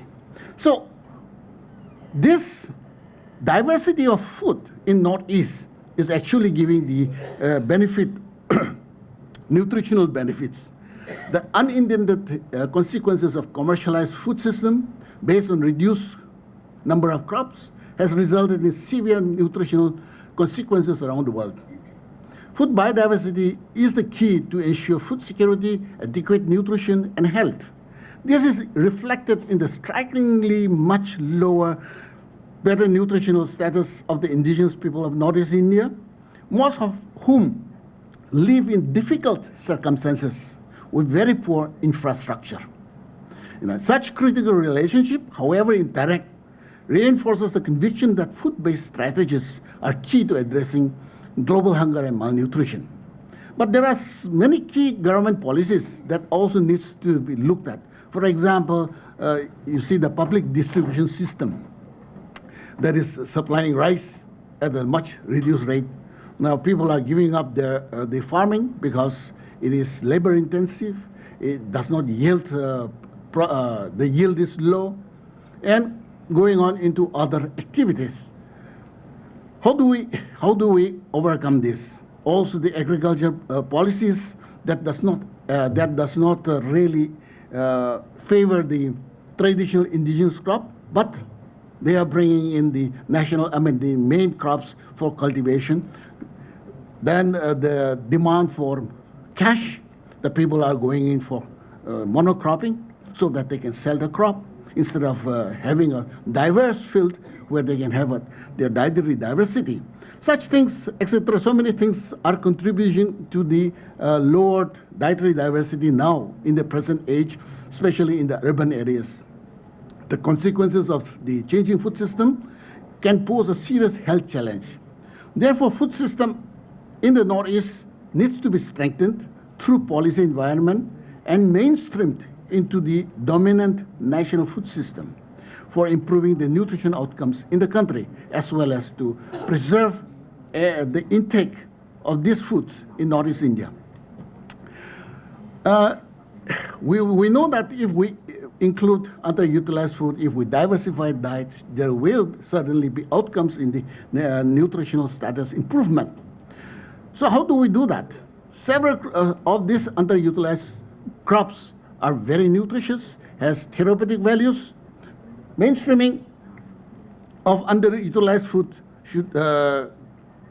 should recognize the attributes that is, based on the scientific evidence and the health benefits that it can bring. Rebranding and repositioning these foods into the main traditional food system is a sustainable way of doing it. To raise awareness, but merely getting the underutilized food and traditional crop into the agenda is not enough. The resulting policies should be implemented to bring about inclusivity and equity in the food system. That is incorporation into the national food and nutrition policy. Thank you.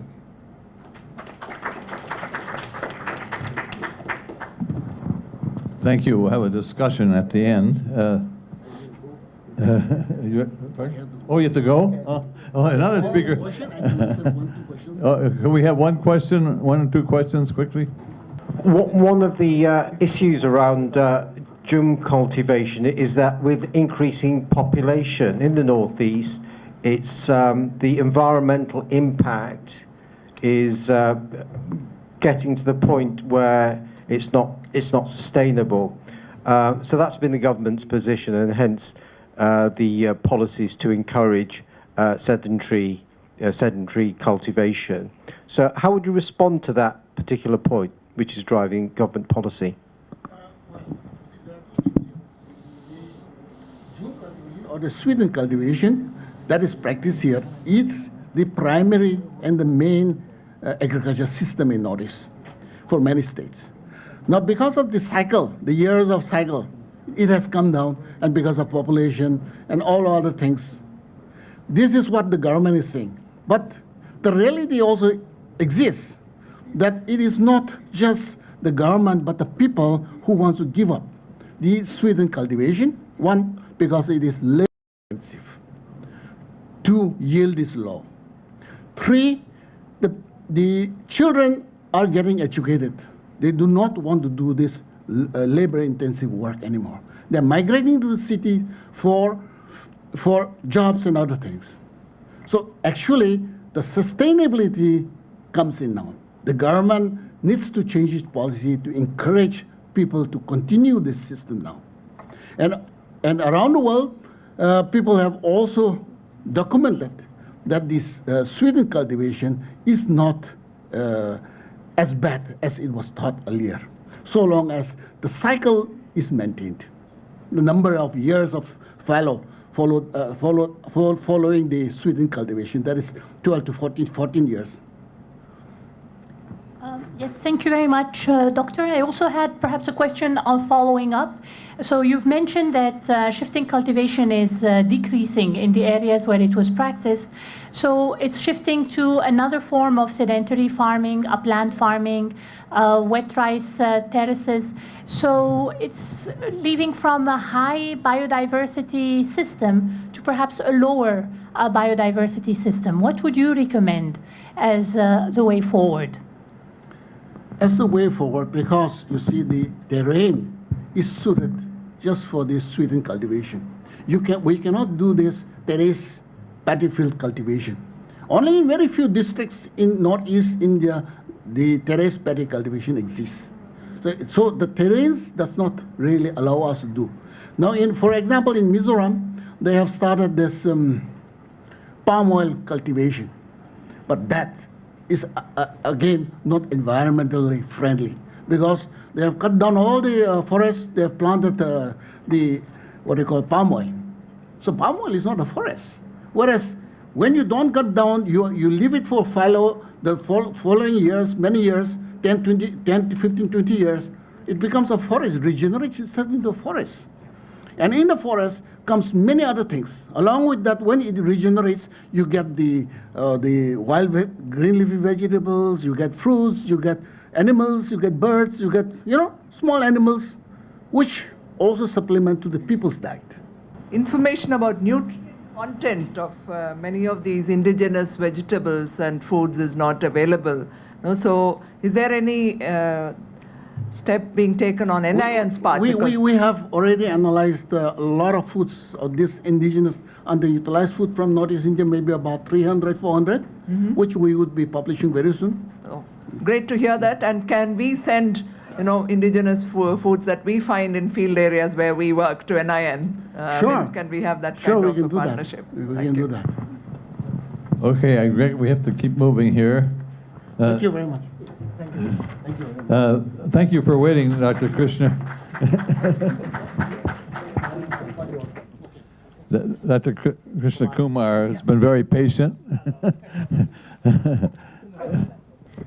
Good afternoon to all of you. Some of the aspects which are I may not be in agreement with all of you, can raise a few heckles. But the purpose of this kind of a talk is to only stir up an alternative view and see where do we go. Today morning there was a question about how do you define sustainability. One of the best definitions that of sustainability that I have heard is maximize what is possible today without compromising the interest of the future. Harness what is maximize today without compromising the interest of the future probably is one of the best as definitions that I have heard. And today we are talking about strengthening science for climate resilience. Of course, when we talk about sustainable development goal, sustainable development is multifaceted, it is multidimensional, and somehow I feel our talk today has been more unidirectional than multidimensional. When we are talking about biodiversity, sustainability, conservation, resilience, whose biodiversity are we talking? Is the entire biodiversity that we are talking is only for our welfare? Mahatma Gandhi said, Mother Earth has got enough to nourish everybody, but it doesn't have for everybody's need, but it does not have even for a single person's greed. And I see today that whole biodiversity is being talked in a dimension of our nutrition, our sustenance. Believe me, there are two aspects of biodiversity. One is numerical biodiversity and another one is functional biodiversity. The more and more that numerically we become stronger, the more and more functional diversity associated with other organisms we are going to disturb, and in the process sustainability goes for a sixer, and ecosystem can never be stable. Now you have to make that kind of a compromise. Our ethos very clearly defines that the biodiversity of all organisms and their homeostasis or balance is ingrained in the welfare of the human well-being.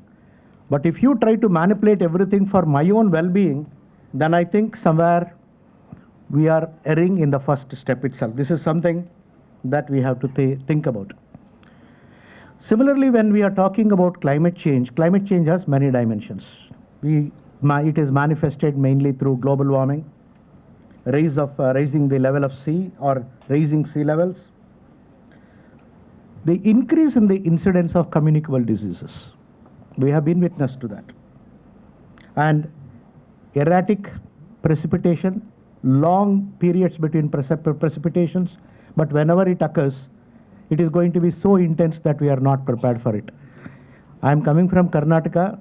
The last 2 days, all the news channels have been broadcasting only one thing, the kind of havoc the rivers have created in Maharashtra and Karnataka. It is something scary. We are afraid that the dams are going to burst anytime, and it can create, this is the kind of precipitation which has not been seen, maybe due to climate change, or may not be something that we need to be. When we are talking about biodiversity, if you really analyze the Indian agricultural problems, number one problem we always say is the associated with soil health. The edifice of agriculture is the soil, and soil microarthropods and soil microbes are the ones which are going to convert the litter back into the organic matter. And unfortunately, anything that contributes to understanding and building of the soil health is absolutely lacking in this country. With 0.3% organic carbon, which is equivalent to something like 4.5% hemoglobin in our blood system, you cannot create a sustainable agriculture or an agriculture which is very productive. If you really want to improve the sustainability of your entire system, nothing contributes more than your healthy soil, and something has to be fundamentally done to improve that biota, which basically contributes to soil health. Forget about millets, forget about protein, forget about anything, nothing is going to be sustainable. And that's what today, the slide also from the Australians. We have never touched the issue of pollinators.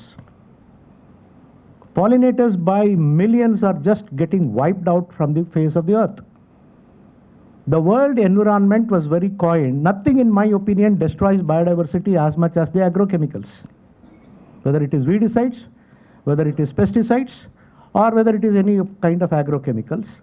And Biological control has absolutely, the one which was sustaining the pest system has absolutely disappeared, and the more powerful weapons you come with agrochemicals, the more and more diversity you are destroying and more problems you are creating for the future. The fact that I would like to draw home the point is, solution has become the problem and not the other way around.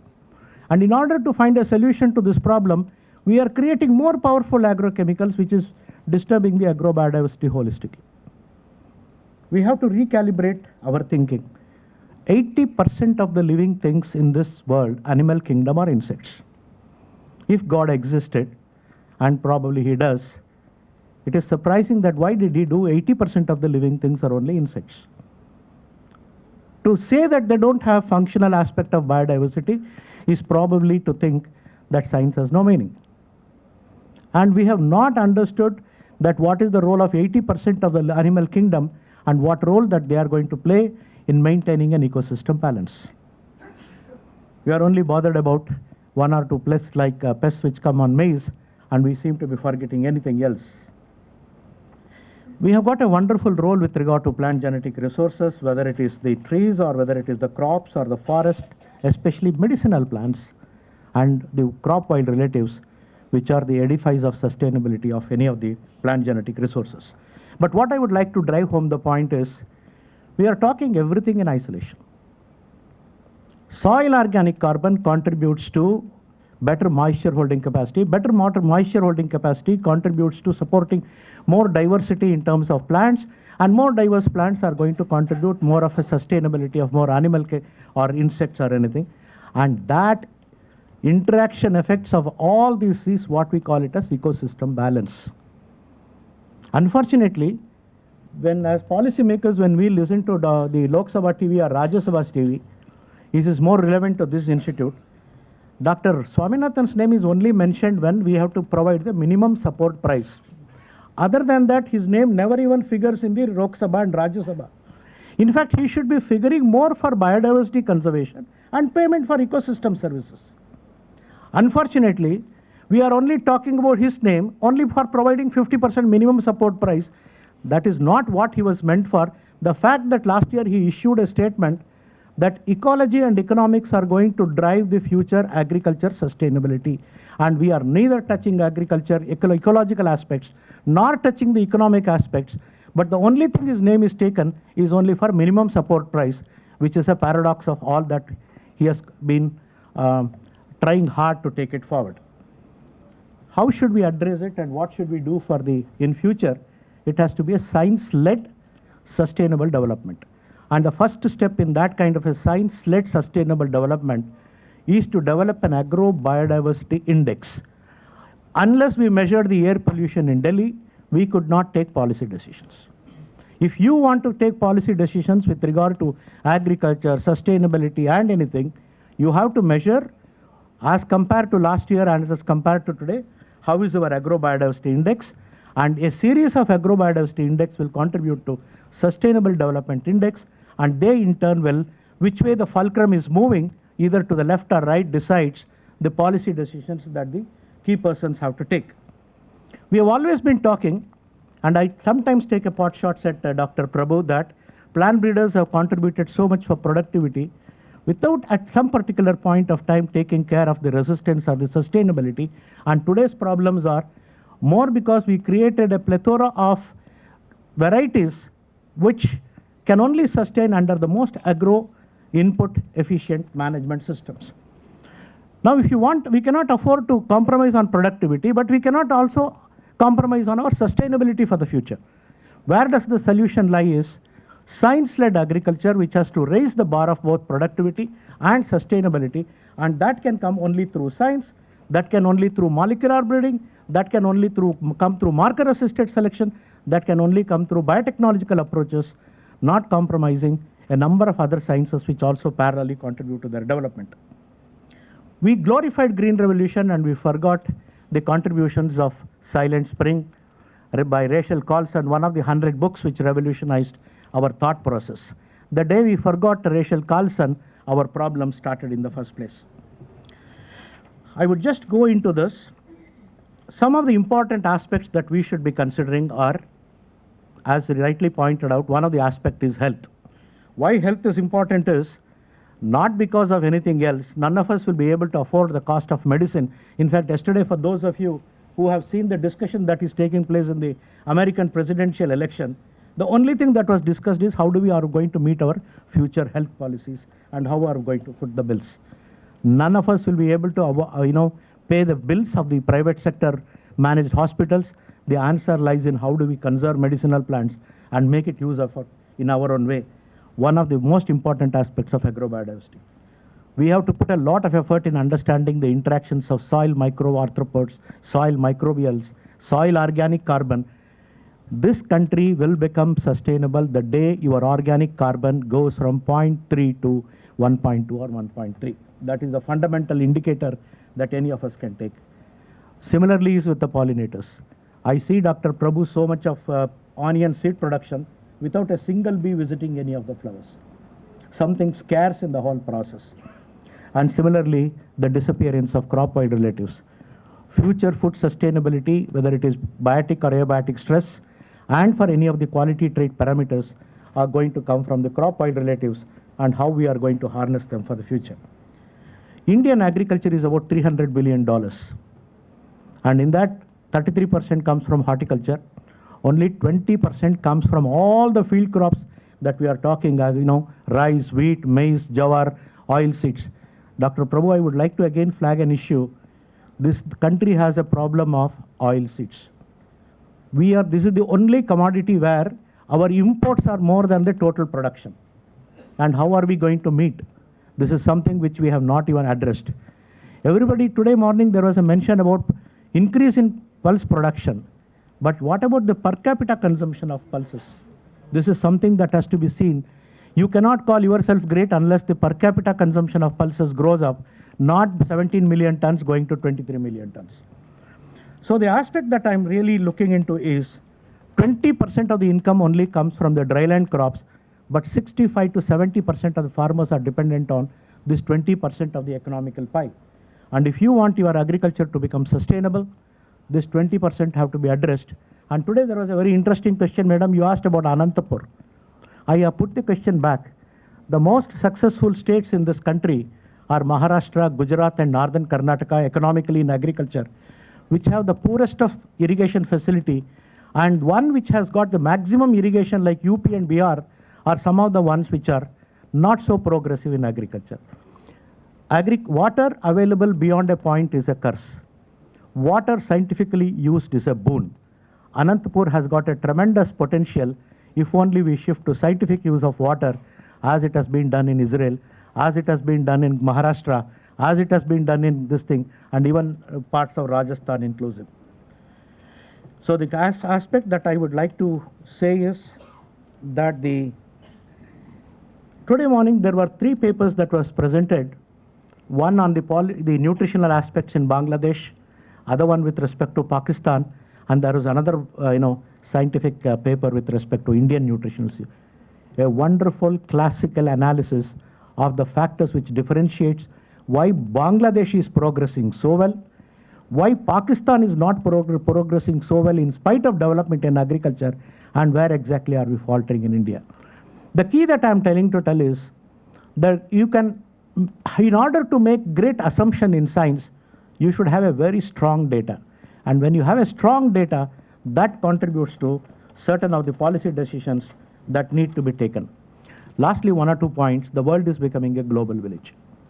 Talking about India or Tamil Nadu or South India is not going to contribute neither your sustainability nor climate change or anything. It is one thing which you have to see beyond your borders.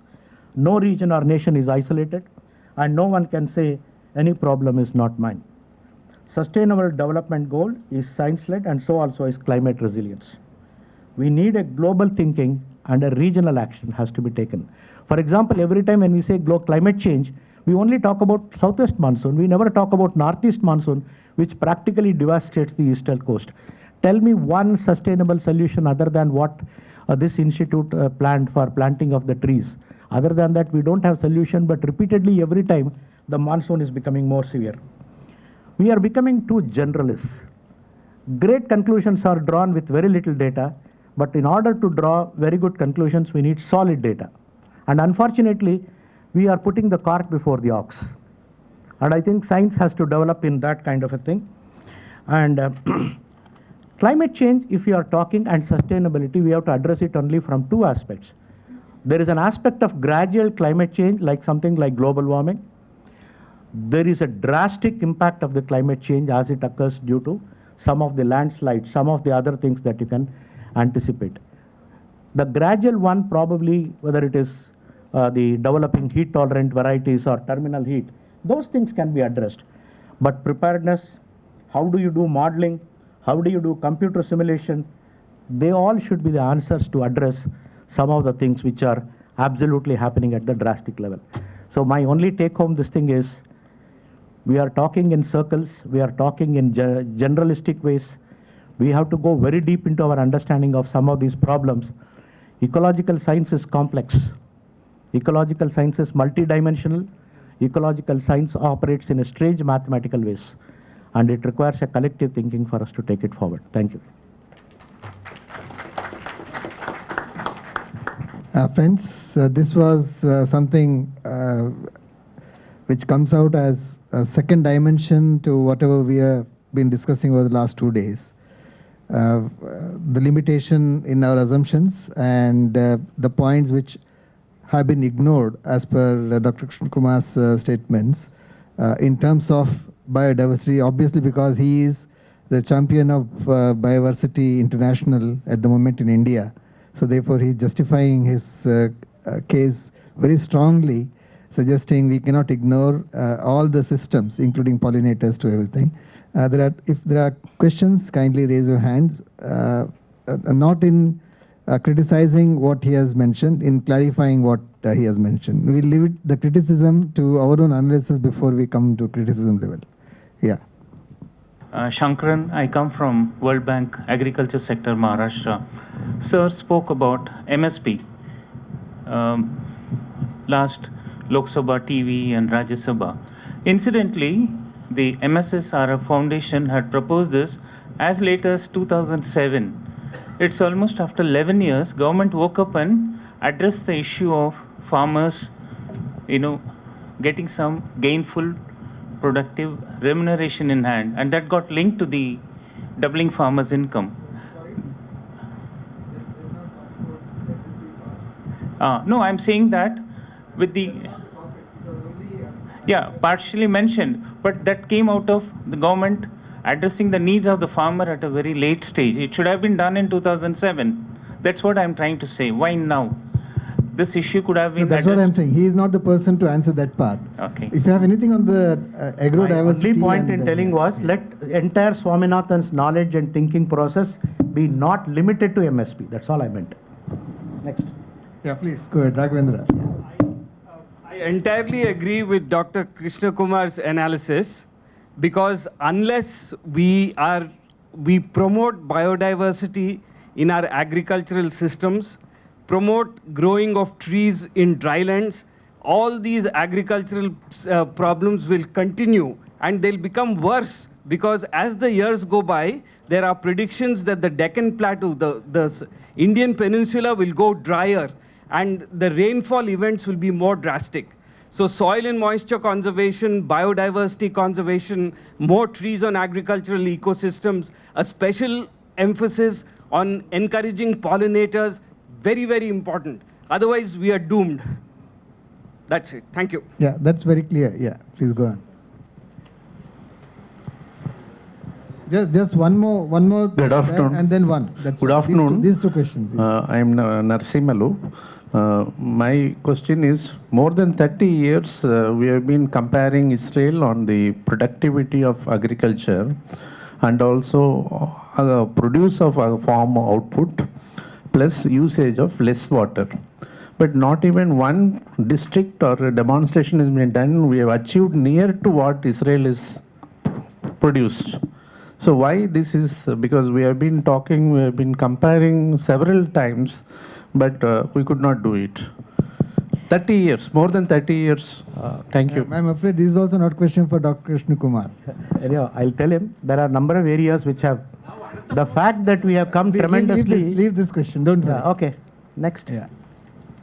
Sir, Anything to this topic of agrobiodiversity and diversity? India's agricultural practices is moving towards chemical intensified agricultural practices. When you see the fertilizer production or chemical consumption is higher, and you see the statistics of the Ministry of Fertilizers, every year it's increasing. I have a fear that we are moving towards chemically intensified agricultural practices, and as you said, it affects the soil microbes. It also affects the aquatic organisms. All the chemicals which runs off into the aquatic system, it get bioaccumulated in the aquatic organisms. Finally, it comes to us. So are we moving towards the correct direction of chemical intensified agricultural practices? We are talking about sustainability. Whether we are really between a devil and a deep sea. I mean, one side, your population is increasing. We are one of the youngest countries in terms of at this point of the time. We are going to have 25% of the world's poorest of the poor are somehow bracketed in this region. But we need to produce more. And sustainability cannot, in one switch of a button, it cannot change from high intensive agriculture to you change the switch and then you cannot totally become sustainable. It has to be a gradual weaning process. And there are areas where we have been misusing the fertilizers, we have been overusing the fertilizer. There are areas where even minimum, for example, if you ask me, one of the things that I can only say is our fertilizer usage should be more transferred in such a way our micronutrient uptake is more scientific. Our translational yield will be much better as compared to simply dumping NPK. This is a long debate. It is very difficult to answer at this point of time, but this is a policy that has to be discussed region specific, agrochemicals, agroecological region specific. Thank you. And I think we'll end this session now because we're already delayed and it's not good to be delaying too much. Yes, I think we end the session and thank you very much. I thank all the speakers, although two of them are already in their flights possibly. Thank you, Dr. Umar, for creating a not just wave, I think you have created a tsunami already now. Thank you. Okay, next panel. Yeah, thank you very much. Thanks to all the speakers. Now I request the subsession 2 speakers, Dr. P. Balakrishna, Dr. Sarada Krishnan, and Dr. Sudhir Kochar to occupy the chair, and we will immediately start them. Dr. Sarada, I have pleasure in introducing her. Dr. Sarada Krishnan is Director of Horticulture and Center for Global Initiatives at Denver Botanical Gardens, where she is responsible for directing the design and maintenance of the horticultural displays and collection, and for developing and leading global projects. She has a Bachelor of Science degree in horticulture from TNAU Coimbatore and has Master degree from horticulture from Colorado State University. And with this introduction, it is so lengthy, so I request you to give your... Okay, appropriately, Dr. Krishna Kumar just talked about crop wild relatives, and that is what I'm going to be talking about today. And it is such an honor to be here today on behalf of the 30th anniversary of MSSRF, as well as the 94th birthday of Professor Swaminathan. And so I'm going to talk mainly about the conservation and utilization of crop wild relatives for food security as well as climate resilience. So if you look at the Sustainable Development Goals, we all know what Sustainable Development Goal 2 is. But under 2, Target 2.5 talks specifically about crop genetic resources. So the goal is by 2020 to maintain the genetic diversity of seeds, cultivated plants, as well as domesticated animals and their related wild species.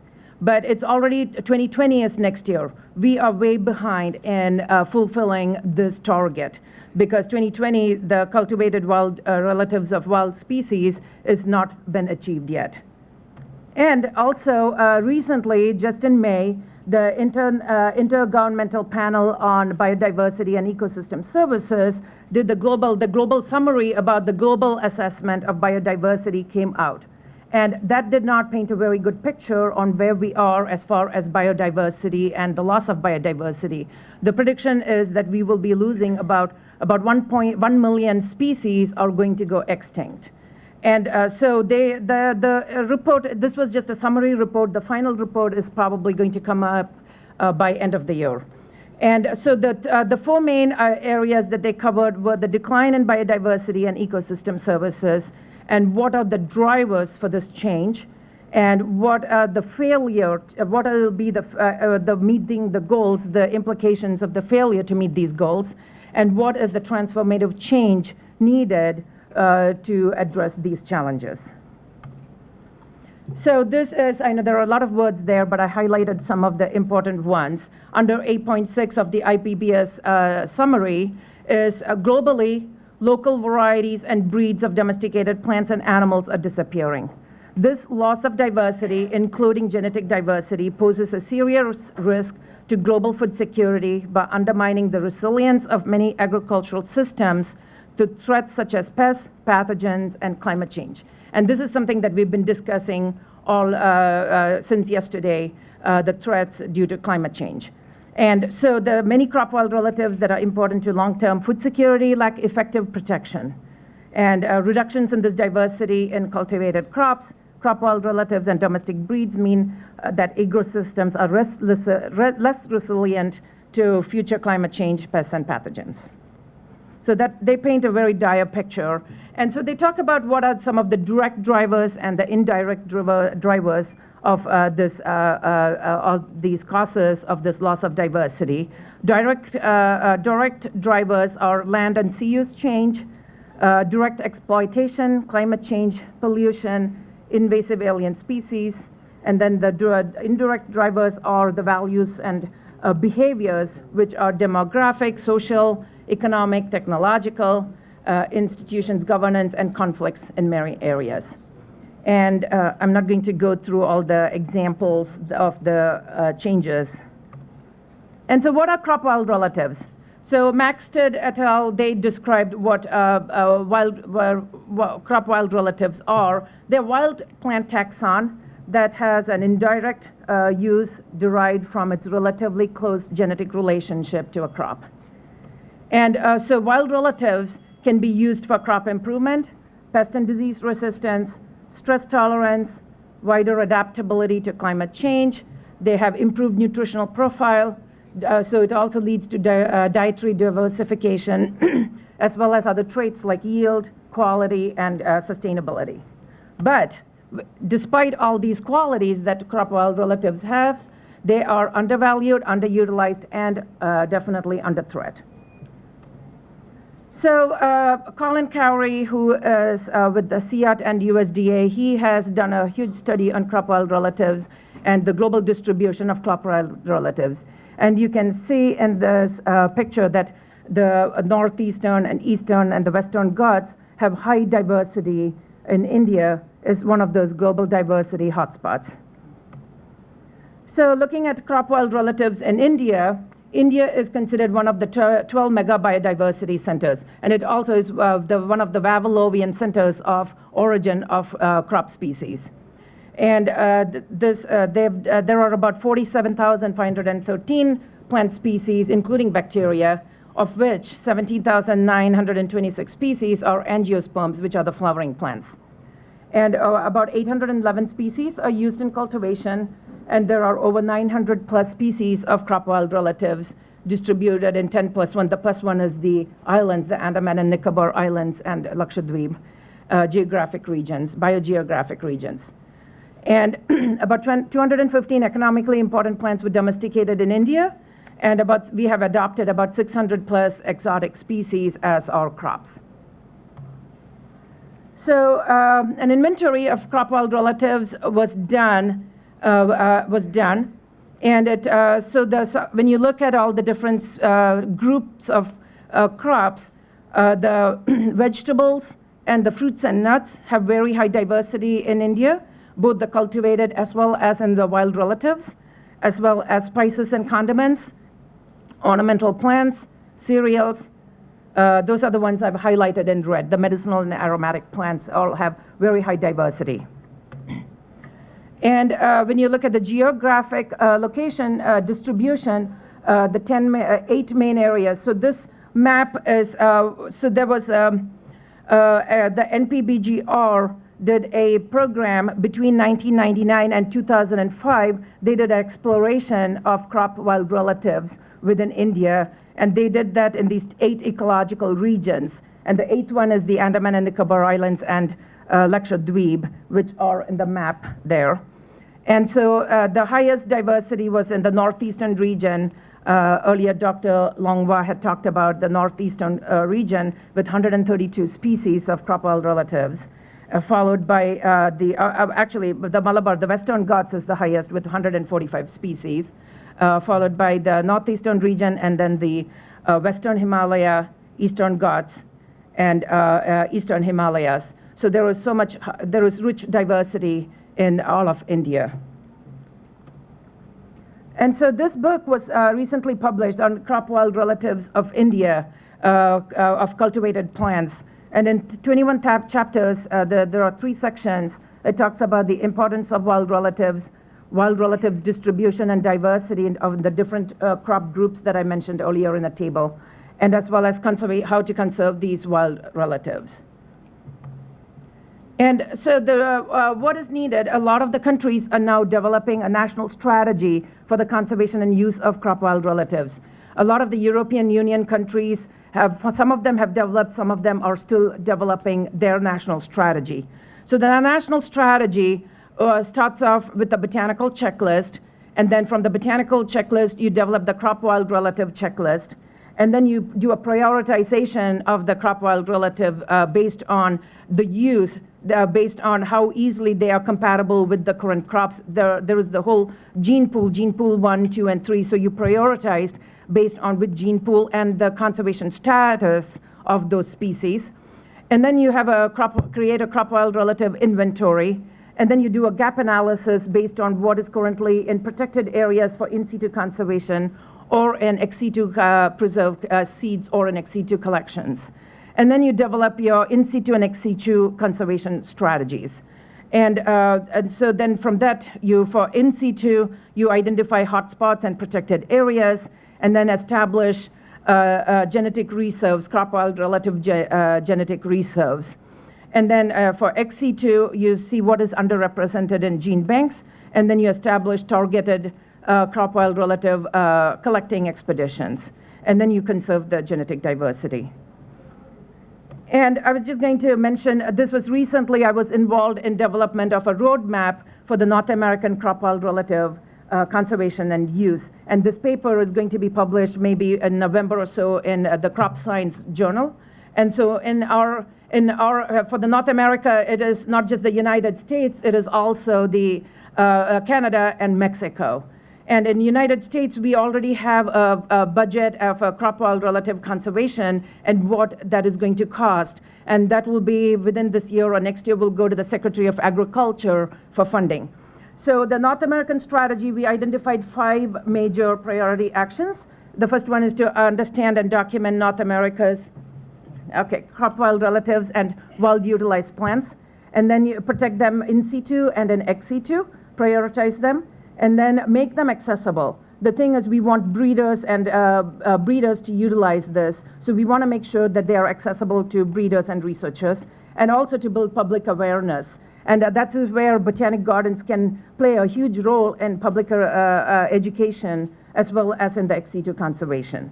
So with that, earlier this morning, Dr. Peter Carberry talked about solutions for weathering a perfect storm.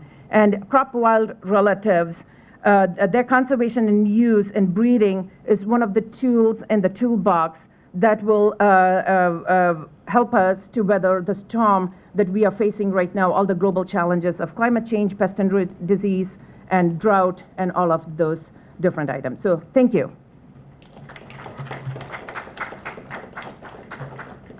Introduction. Dr. Sudhir Kochar is the second batch ARS cadre in plant breeding discipline with diverse experience of nearly 37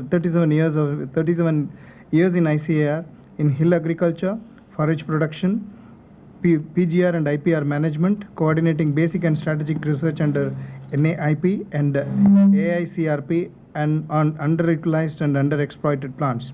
Dr. Kochar has been an active germplasm explorer of bamboos and upland paddy in the northeast India, wheat in Kumaon Himalaya, and jojobain, California and Arizona deserts, USA, and evaluator, conserver of legume crops, germplasm and NPBGR. In fact, there is a long list. With this, I request Dr. Kochar to give the...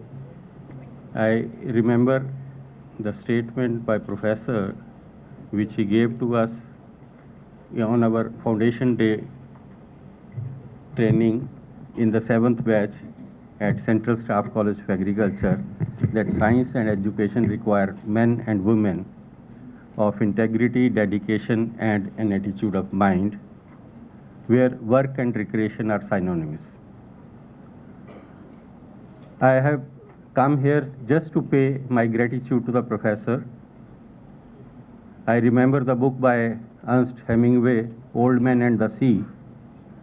The old man has already had a big fish caught by him, which now has to be taken care in an institutionalized manner and in a, you can say, targeted manner, where permeability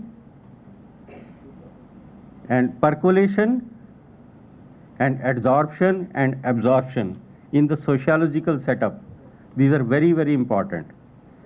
This scalability, ironically, I have put the slide, the one when professor had joined IRI in 1956 as cytogeneticist, the field that gave a, you can say, first disruptive chromosome engineering approach to bring disease resistance in wheat. And through that field, he has risen to the level where he is paying a lot to the Mother Earth.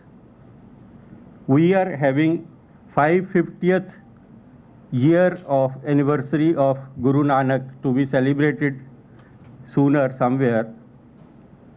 And his statement, we were talking of the tradition knowledge, in the biosphere, Pavan Guru, Pani Pita, Mata Dharat Mahat.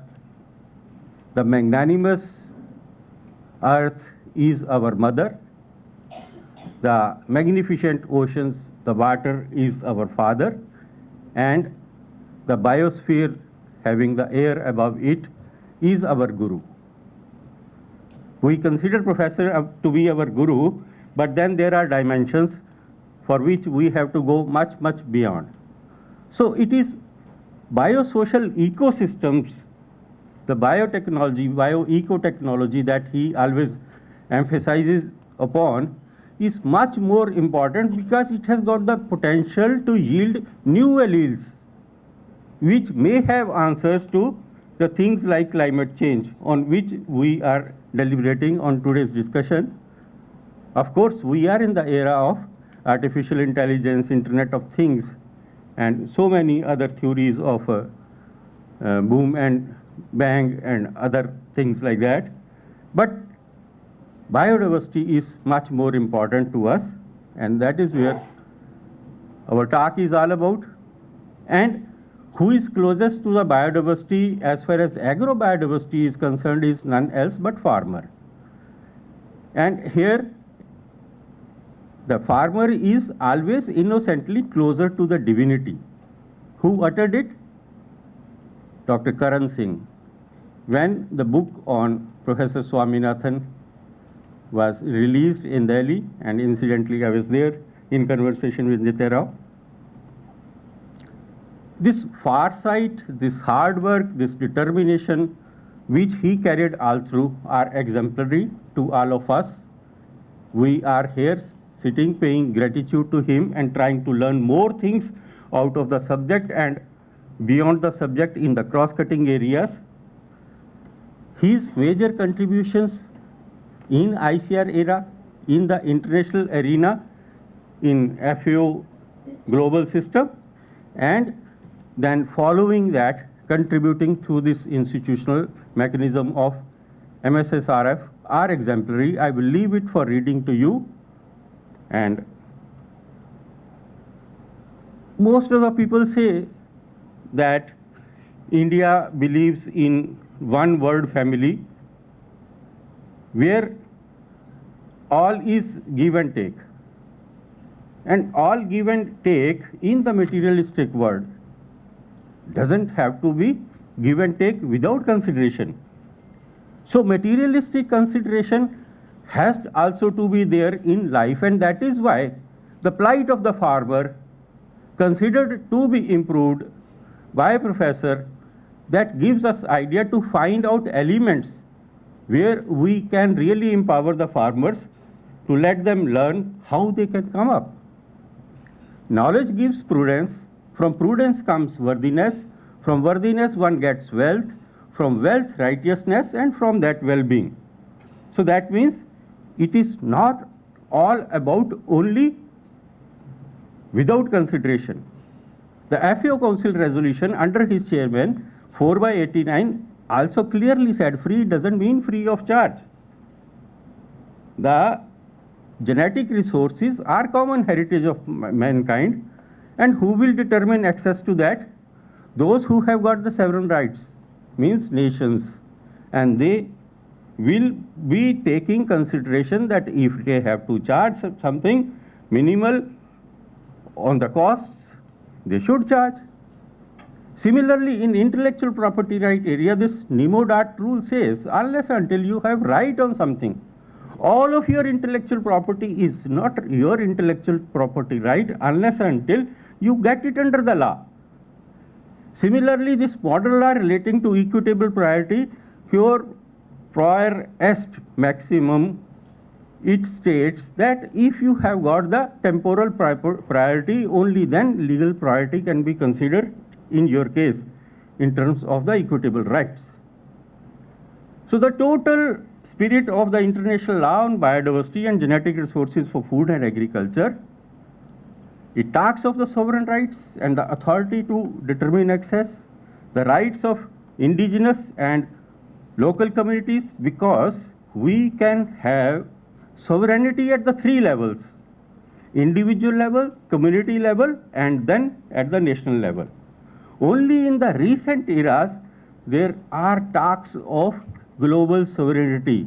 If many of you who have seen that you can say telecasting of the plastics ceremony that was held, that India by 2020 will remove the plastics, there the talk of global sovereignty by UN representative was made for the first time here in Indian television. Then this access and benefit sharing and IPR matters are supportive to CBD, and also they should recognize in all the transactions about IPR and ABS. This is part of the international law. Incidentally, CBD is not properly understood in many of the developed countries, and they are not members to it. Doesn't mean that they don't respect the transfer of the materials that way. Uniform Biological Material Transfer Agreement law of the US, I think, is as strong and takes care of all those things which are the spirit of the CBD element in ABS and benefit sharing mechanism. The recognition to public-private partnership, this is also mentioned in CBD. Recognition to this handling of biotechnology and biosafety matters are also recognized there. Then this law also takes care of the multilateral mechanism where we have enough ex situ collections, and also about farmers' rights for the first time. I will be short, but these are some of the things which are very, very important. And what is yet to be negotiated and is under negotiation, the first draft text has been made, and on 19th there will be first meeting under the United Nations on agreement on biodiversity beyond the national jurisdictions for the first time. And from 2002 onwards these discussions were on, and that first draft will be discussed in the meeting very recently. And that is why I am just pointing it out towards, although this agreement will be negotiated under the UN Convention on UNCLOS, means law of the sea, but if you see the FAO Commission on fisheries is under agriculture. And then if you see this Code of Conduct for Germplasm Collecting and Transfer 1994, it was in between the transition process between IUPGR and ITPGRFA, which was endorsed by FAO that we have to still negotiate on certain things which are unresolved. Now, what I say is, if we take care of farmers on one side and say that let them be at a lower level of remunerations and still maintain biodiversity on one side, and don't let them know how progress has happened in the other part of the world, that is also wrong. So we must also tell them they have the right to do that, and then we have to see which areas are to be earmarked for the purpose of conservation for sustainable use in a conventional agriculture system, and which are the areas which should go under standard agriculture, then peri-urban agriculture for intensive and protected cultivations, and then urban agriculture where you have talked of the modern cities these days. Why don't you have multi-story only under agriculture so that they can feed the entire thickened populations of the metros and the big cities? So these type of models are also required for you in the days to come. But at the same time, when I am talking of this IPR agriculture in the advanced areas, I also caution that research on fitness also government is owning it. Government has certain rights in the invention under ownership. It is clearly mentioned in this patent. So that is why, I mean, the balance has to be seen. So, but we must look beyond two sides of the coin to reinvent the wheel. And all this development is subject to voluntary, mutual or legal and judicial controls and reviews. So that is the point. I will not discuss many of the things. And I have just one case study because a very good example of Northeast has been already discussed with you. This is just a presentation on which I have brought some summary slides to tell you how you could have upscaled it in certain areas where so far MSSRF has not gone into. Professor was himself there in the West Siang when this ICR Center for Northeast region was established there. And along he knows that there is an NGO which is functional and very clear. So he can find out how to go ahead with all these things. I just wrote to you about these two varieties. This is the dominant variety of the wetland cultivation Mipun, and this is the dominant variety of the upland system Bali, or abor red you can say. So these things can also be taken ahead. And this is their granary system where they are using one of the introduced species, this Takopata palm, and the Tahuk cephalostachium bamboo for making all this granary, and the rice remains safe and dry throughout the year in that. And these are friends of Adis in nature and semi-wild. This hornbill is just like, you can say, gives them the direction of what is likely to happen at a distance in the sky. I mean, beyond that, through its sounds and behavior, they are able to judge. And Mithun is a semi-wild animal which remains in the jungle, but then it comes to the village areas to take salt and all periodically and things like that. So I am not giving much of that, but just an idea of you can do something in that area also. Then these are the incentives of pragmatic on-farm conservation. Community rights under section 41 is already available with you. Then 45, 46 section Genome Savior Awards also you have made nicely. Then GI protection is there. Then certification of organic products or global good agricultural practices or collective marks can be done. Then any special registration and certification. This is section 36, subsection 5. Subsection B of the Biological Diversity Act. It clearly gives a clue to you that you can further seek incentives of registration and protection under this. Since demand is not there, so that is why details are not worked so far by the authority, but their possibilities are huge. So we must learn lessons from the benefit sharing case studies. we must strengthen PGR jurisprudence to sharpen ABS, particularly must fetch more implementation clarity with respect to the access checkpoints, indicators of benefits accrued, trait and trade values, then case-specific benefit sharing agreements or models on a scale. So knowledge domain must be nurtured. So there are only 3 recommendations. Whatever professor has done must be enhanced and expanded. Then international law needs to be further developed in a judicious way, and then also must enhance and mainstream research and education realm in agro-eco-technology so that we can internalize and you can say expand the biotechnology area so far on which there is so much of antagonism. Finally, I have invited Archimedes to take care when this biodiversity beyond national jurisdiction law will be negotiated. Thank you very much. So this food front area, when in the turn of the century, there was Jai Vigyan mission. So 21 projects were given by Government of India and 2 were there at the NBP, National Bureau.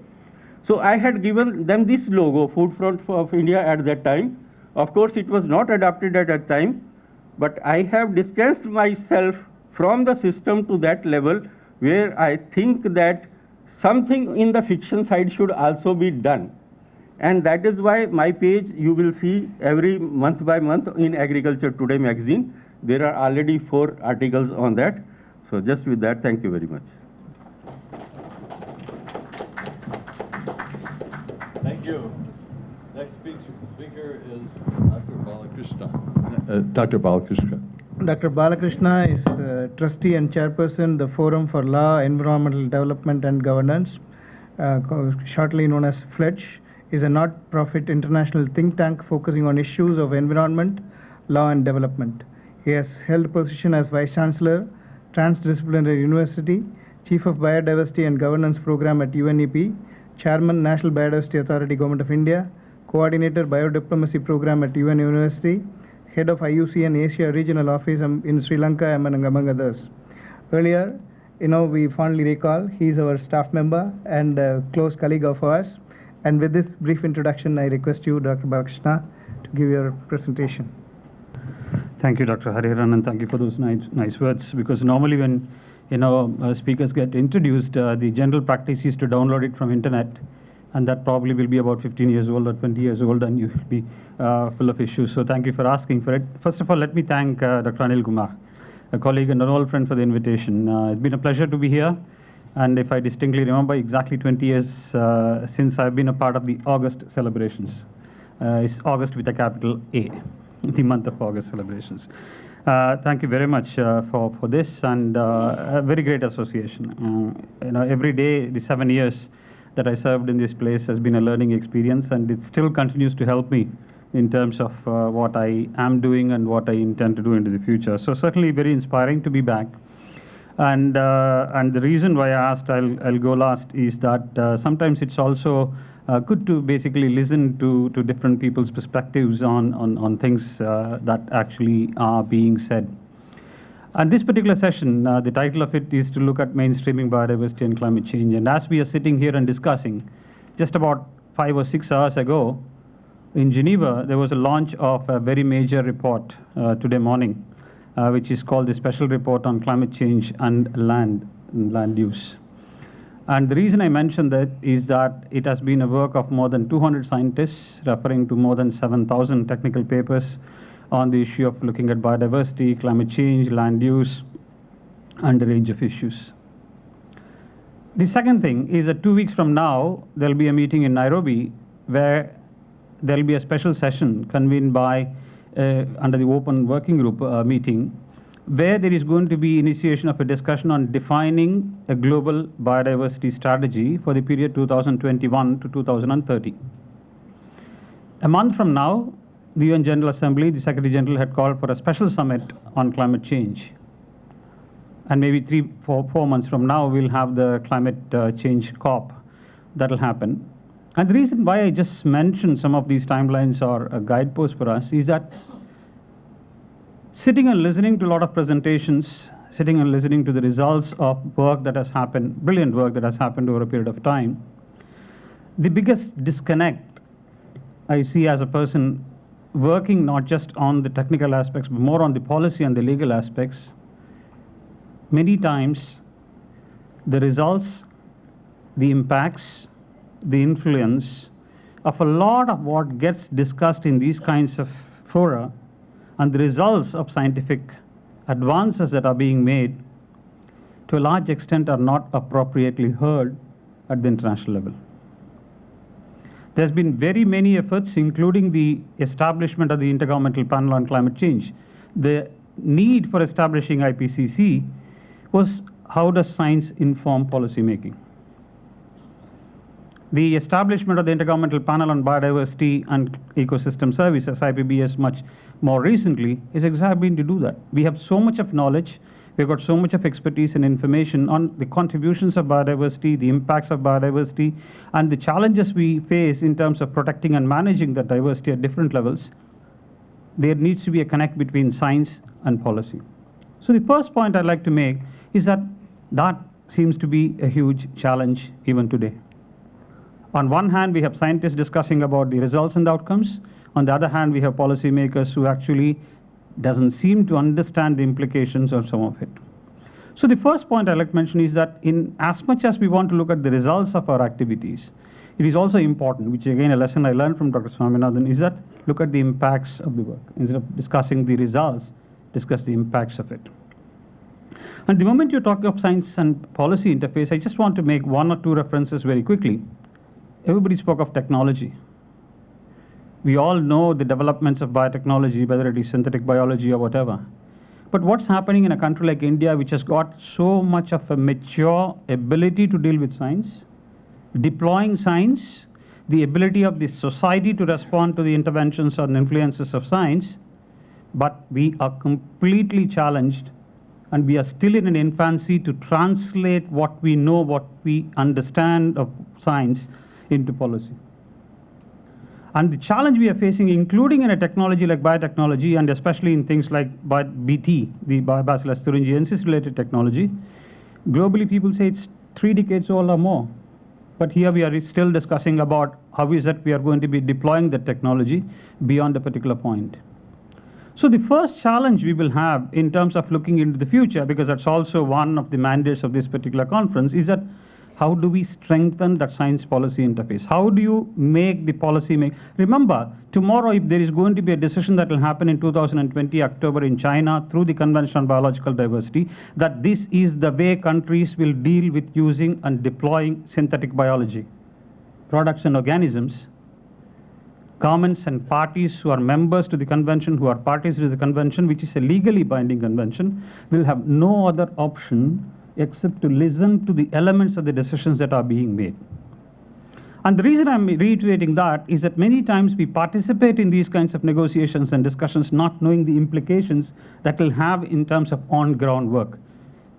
Nobody refutes the need for nutrition. Nobody refutes the need for conservation of crop genetic resources. Nobody refutes the need for conservation action on the ground or the role of indigenous knowledge or traditional knowledge. But to an extent, our ability to translate that into action and get that support, both from politics and as well as the policy, has to be the messages that we are trying to give. So that takes me to the second point in terms of, are we good communicators? We are so comfortable talking to the converted. If tomorrow we are going to have a set of advertising experts sitting in this room, how many of us would be comfortable talking to them about the need for biodiversity conservation? We'll be completely lost. And that's what is exactly happening now in terms of international and national processes globally, is that how effectively can we communicate? We spoke of our ability to influence markets, ability to influence our eating habits, ability to deal with nutritional management. But a fundamental element of dealing with it, whether you eat kurkure, whether you eat Maggi noodles, the impact of it has been created by people who can effectively communicate.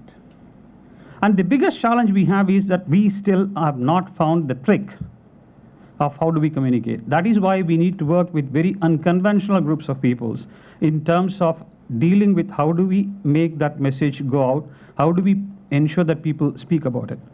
I worked with the conventions quite a long time with UNEP, And one of the biggest challenge we have in that context is that people working in biodiversity always feel very bad because both the Convention on Climate Change and the Convention on Biodiversity were out of one single meeting. It was out of the Rio conference in 1992. But the amount of attention the climate change discussion gets and the amount of attention biodiversity gets is uncomparable. If you look at the media reports that gets covered tomorrow morning, you'll see almost every national daily carrying an article related to the report that was launched. And how many have you read about the reports of IPBES? Very few. So one of the ways to address it, when we organized in UNEP a meeting where we just got these advertising companies to come and tell us how do we do better, they said that look at some of these taglines the companies have had. And one very good example somebody gave me was, these car hire companies, Avis and Hertz. Avis was always first and Hertz was really struggling to make profits. They were really making huge losses. So Hertz didn't know what to do. I mean, how do they compete with Avis in terms of becoming number one? Because they were always number two. So somebody actually came up to them from an advertising company and said that, look, why are you bothering about it? Why don't you create a tagline that actually establishes your ability to keep trying to become number one? And that is why Hertz actually had the tagline that said, it's okay to be number two. And they made a $10 million profit immediately after that. So the reason why I'm giving you that example is that we need to have different way of communicating what we are trying to do that reaches people, that resonates with people. If you talk to a taxi person and say that crop relatives are being lost, he's going to say, so what? So that basically is something which we have to also think about and talk about. And the last point related to that, the behavioral aspect of it. You will not, none of us will be able to achieve any of the results that we want to achieve unless people's behavior changes. And today, the entire agenda on conservation at different levels, the entire agenda on climate change, the biggest emphasis that is being given is that how do we have activities that can support a behavioral change that happens on the ground with people. And unless we have all these three elements strengthened, our ability to influence change and our ability to actually impact the work that we have done using science policy interface, using better communication, and through that process also enhancing behavioral change, we definitely will have a huge challenge before us, and we'll continue to have these conversations, but the impacts of the conversations will always be limited. Thank you. Wrap up. Okay. Well, we're into the time for the next session already. Thank you. Thank you very much to all the speakers. I'm afraid we used up too much time in previous sessions, so I apologize for bad chairing as usual. This has been a very interesting and important session. I keep on thinking about what the Secretary said about the new thoughts about how we could connect the best of our science to the needs of the farmers. And I can't help but thinking that somehow that could make a huge difference in all these things you've talked about. We